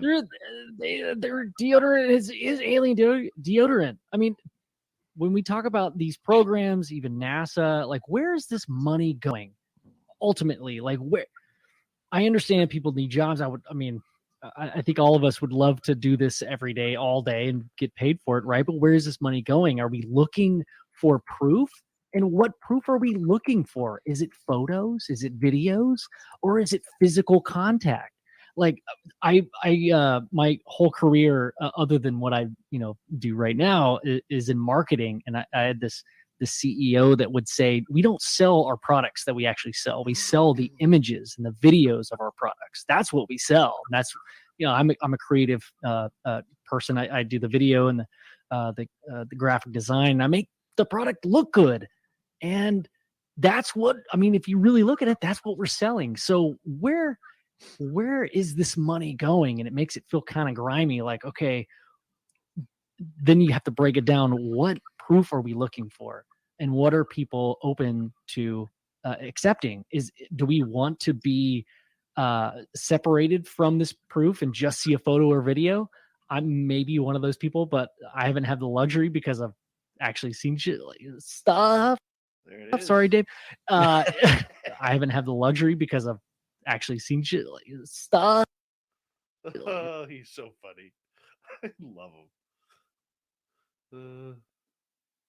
Actually stuff. Sorry, Dave. Sorry, Dave. I've seen stuff, but like I've never seen an alien standing 10 feet in front of my face. He kills me. Love him. Little Benny Jinkins. Oh, John, I would have to go through the archives. I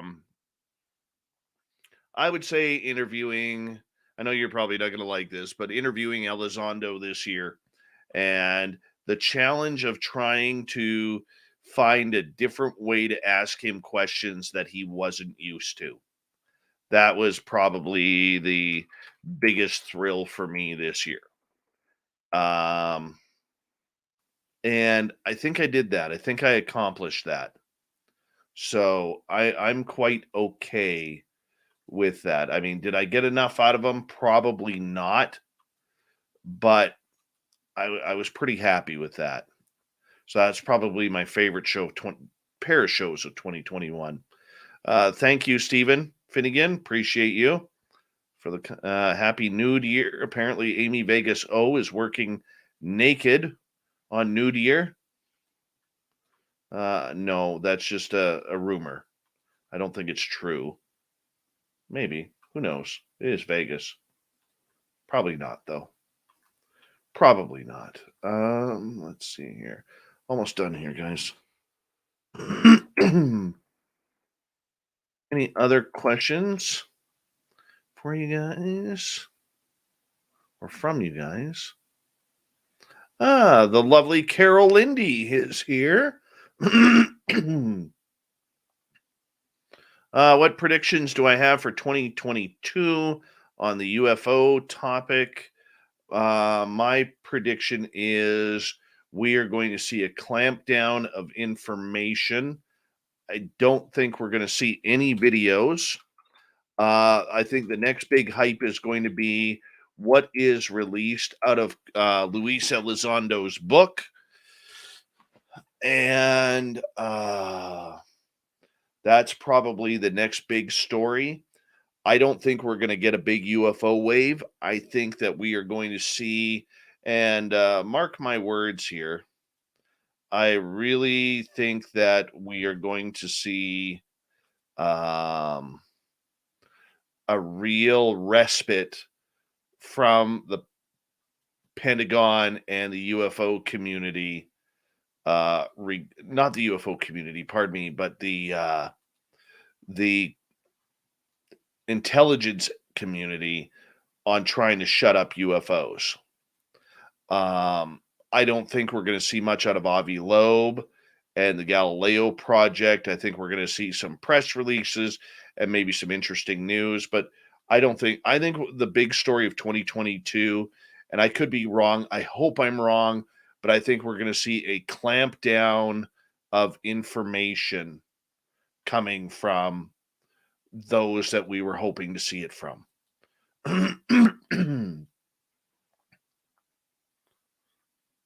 That's what I think is going to happen. Let's see here. Any other questions?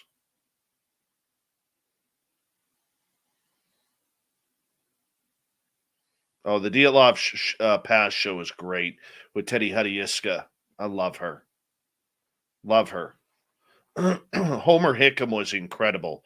Yes, Jonathan Davies, totally was. I don't really have a favorite guest per se. We had some amazing guests. Reverend Michael was really cool a few weeks ago. I really, really liked him.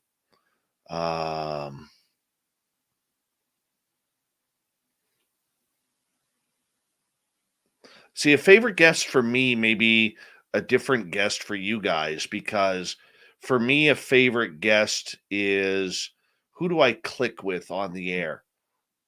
And I can usually tell when I do my pre-interview phone call with people.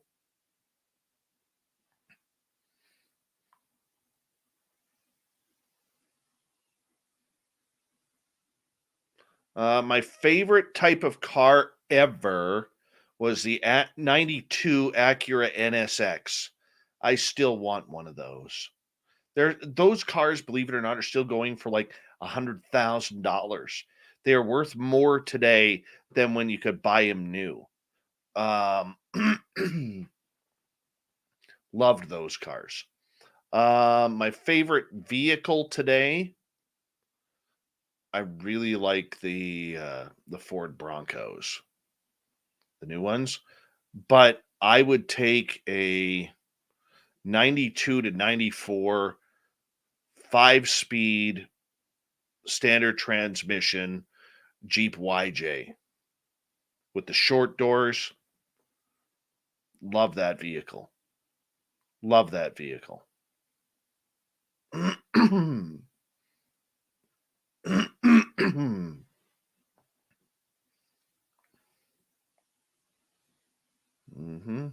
Swamp Dweller was pretty on fire too. I still haven't, just so you guys all know, I still haven't decided whether or not we're going to be doing a New Year's Eve episode. I'm more leaning, just so you know, of taking the night off. I know you guys don't like hearing that, but I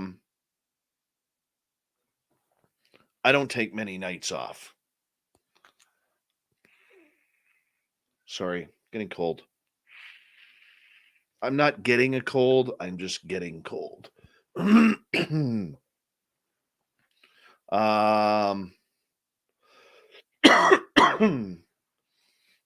My favorite type of poutine is just regular gravy, cheese curds, and French fries. Yeah. So anyways, with New Year's Eve, I still haven't decided yet what I'm going to do. But we'll see how it goes. We'll see how it goes. It's kind of weird. You get in this position and you get used to being here, and like it's natural. So when you get a night off, you kind of like, well, what do I do now? Excuse me. Apologize. Yeah, you kind of get this, what do I do now kind of thing. So, yeah. Oh, let's see here. But I haven't decided yet. I have not decided. 22. Melissa's asking 2022 ideal guests. I would love to. I don't have a list of names, but I would love to really break into the YouTube influencers a little bit more. I really would. I think that would be phenomenal because I think it would help get our numbers up and not only with subscribers but with views of our shows as well, because with YouTube it's a real combination of both. And my goal by the end of 2022, I'd love to have between if we're hopeful 25 to 30,000 subscribers. I know we're only at just 14.3 right now, and that might be a little too heady for what we want, but I would love to break into that 25 to 30,000 subscriber mode. I just that would just be phenomenal. And I don't know if we'll get there. I'm hopeful. All we can do is try and keep promoting things and keep going the way we feel we know how. I'm confident in our team, in our product, and we'll see where it goes.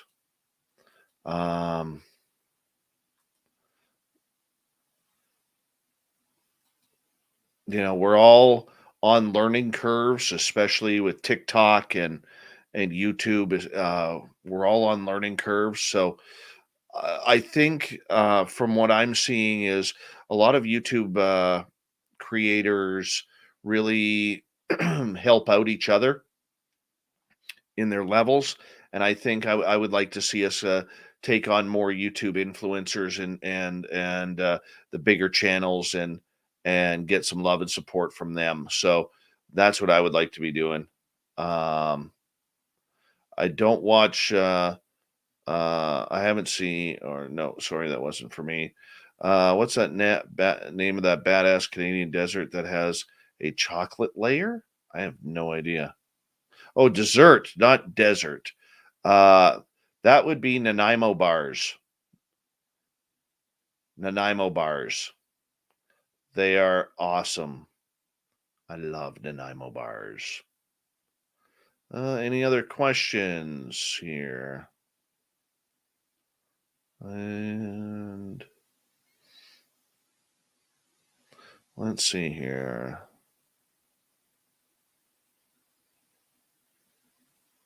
PRM Productions, how are you? What is the YouTube boxing game? Let's check that out. YouTube boxing game.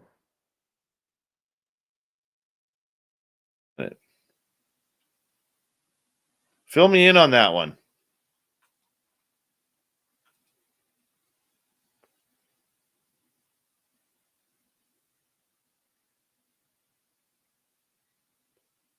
Let's see what else we got here.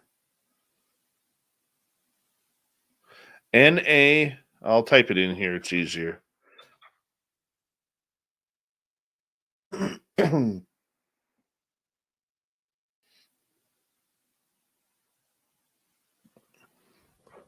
Every now and again, it seems to blur around this time.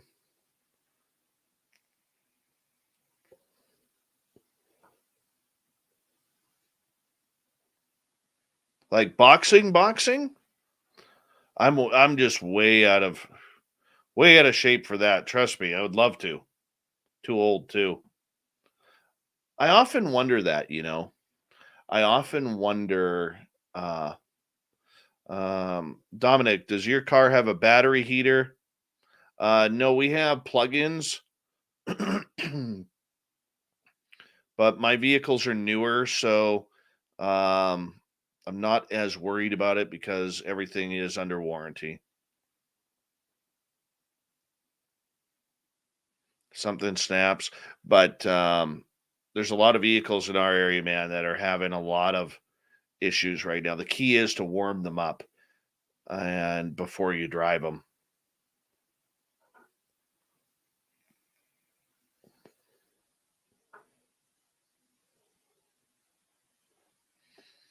I often wonder, like with YouTube, kind of being on the north side of my 40s here. I'll be 49 in 2022. And, I don't look young. And I wonder if that has a lot to do with our numbers kind of being a little bit lower. Um, it may. It may. I know we're in a niche market too. So we'll see where it goes. I mean, there are other channels like ours that have over 100,000, almost 200,000 subscribers. Kurt J. Mungle has over 100,000 subscribers. Jimmy Church has over 100,000 subscribers. So I know it can be done. That would be cool. Any other upcoming events? I may be going to depending on this whole Transformer cough, I may be going to San Francisco at the end of February to speak at UFO Con. I talked to Lori and Fenton yesterday. I haven't announced that yet because I don't know what's happening with that event or the exact dates just yet. Then there will be the Vegas party in April. And then in July, excuse me, in July, we'll be in Denver, July 8th to 10th, speaking at the MUFON Symposium. Excuse me. Midweek, my throat always gets to me. And so those are my 3 U.S. appearances, and then who knows what'll come up after that. But if that would be cool. If you could all attend.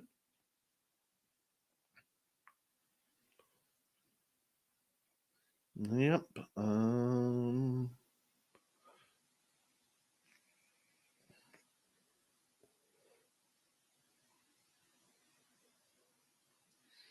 So, yeah, I mean, our numbers keep climbing slowly but surely. I mean, there are times when I have been frustrated, not gonna lie. I mean, I think we should be way higher. Like I expected us to be around that 20 to 30,000 YouTube mark. We aren't. I expected our shows to be around, the viewing around 4 to 5,000. We're still at around that 1,400 to 2,000.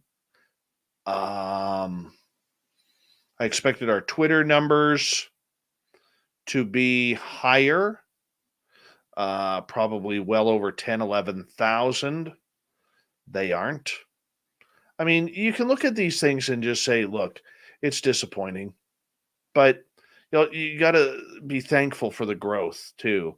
So, I mean, like our Twitter profile for the show is 8,450. Every day there's people adding us. So that works for me. That works for me. All right.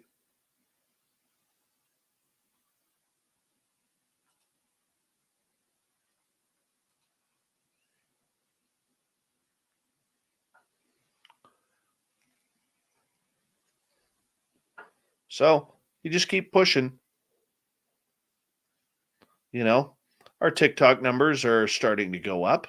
Let's see where we are. I think our last count was, I think the best move we made there was having our good friend, Bree, otherwise known as Thin Lizzy, taking that over.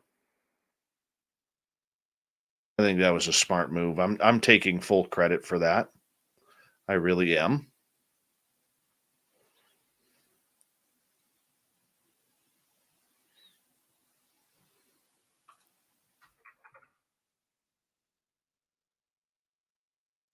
Totally taking credit for that. And she's just getting better and better with the videos. She really is.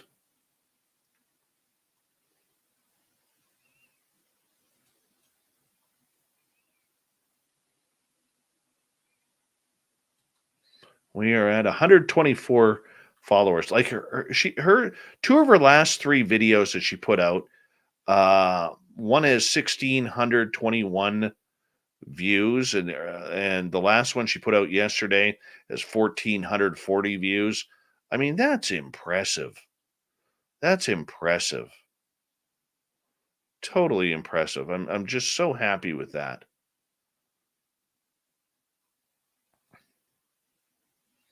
She's not here, is she? Because I don't want her to, think that I'm going to be blowing sunshine up her ass or anything like that for the amazing job that she's doing.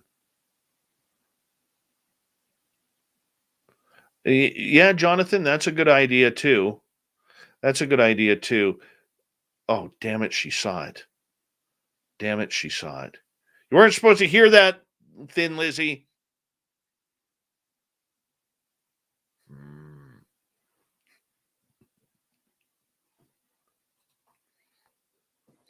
Yeah, Jonathan, that's a great idea. Let's see here. But it helps. Like if we look at the people listening right now, there's 89 people listening right now. And if I were to say to all 89 people, okay, are you following us on Twitter if you have a Twitter account? There's going to be a number who aren't. Are you following us on Instagram? There's going to be a number of people who aren't. Are you following us on TikTok? There's going to be a number of people who aren't.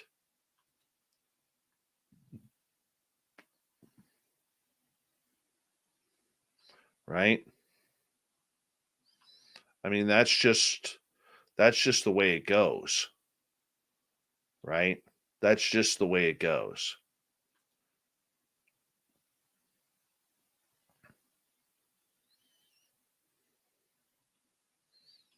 And we got to, work together and make it happen. And, we're getting there. We are getting there.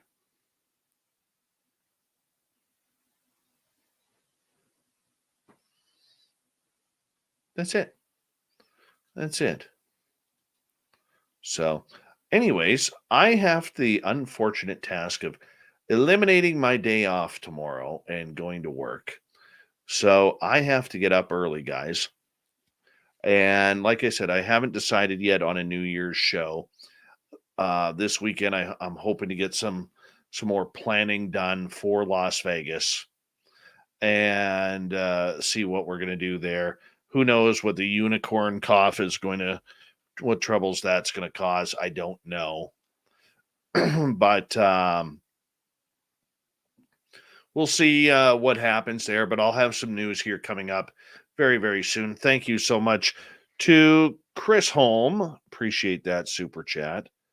Along with Obi and Simon times 5, Fapster, 405er, Pix, Lone Wanderer, Chad Smith, the Dutch Princess Sally for the incredible super chats tonight. Really do appreciate it. Thank you to all of you for being here. I love you all. Make sure you're all here tomorrow night, just in case it is. Varla Ventura is our guest tomorrow night. We're going to maybe seal up the 2021 year with her. I haven't decided yet on New Year's Eve, but I will keep you in touch with what's going to go on there. And a big thank you, of course, to all the veterans out there for taking the time to tune us in. Spooky Morales, make sure you got your trumpet warmed up here because we're about to call it the night. And thank you guys. Honestly, you guys, I made some good friends this year. Really, really good friends. And a lot of people, from Swamp Dweller to Steve Stockton to Super Duke Sullivan to Nate Rudd and a number of other people this year who've become real important players in what we are doing here on Spaced Out Radio. And Jonathan Davies is another one who is absolutely incredible. And you know what? It's been a really, really strong year for all of us. And you know what? We're just going to keep growing. That's what we're going to do. So, Spooky Morales, it is time for you to take us home, buddy. Have a good night.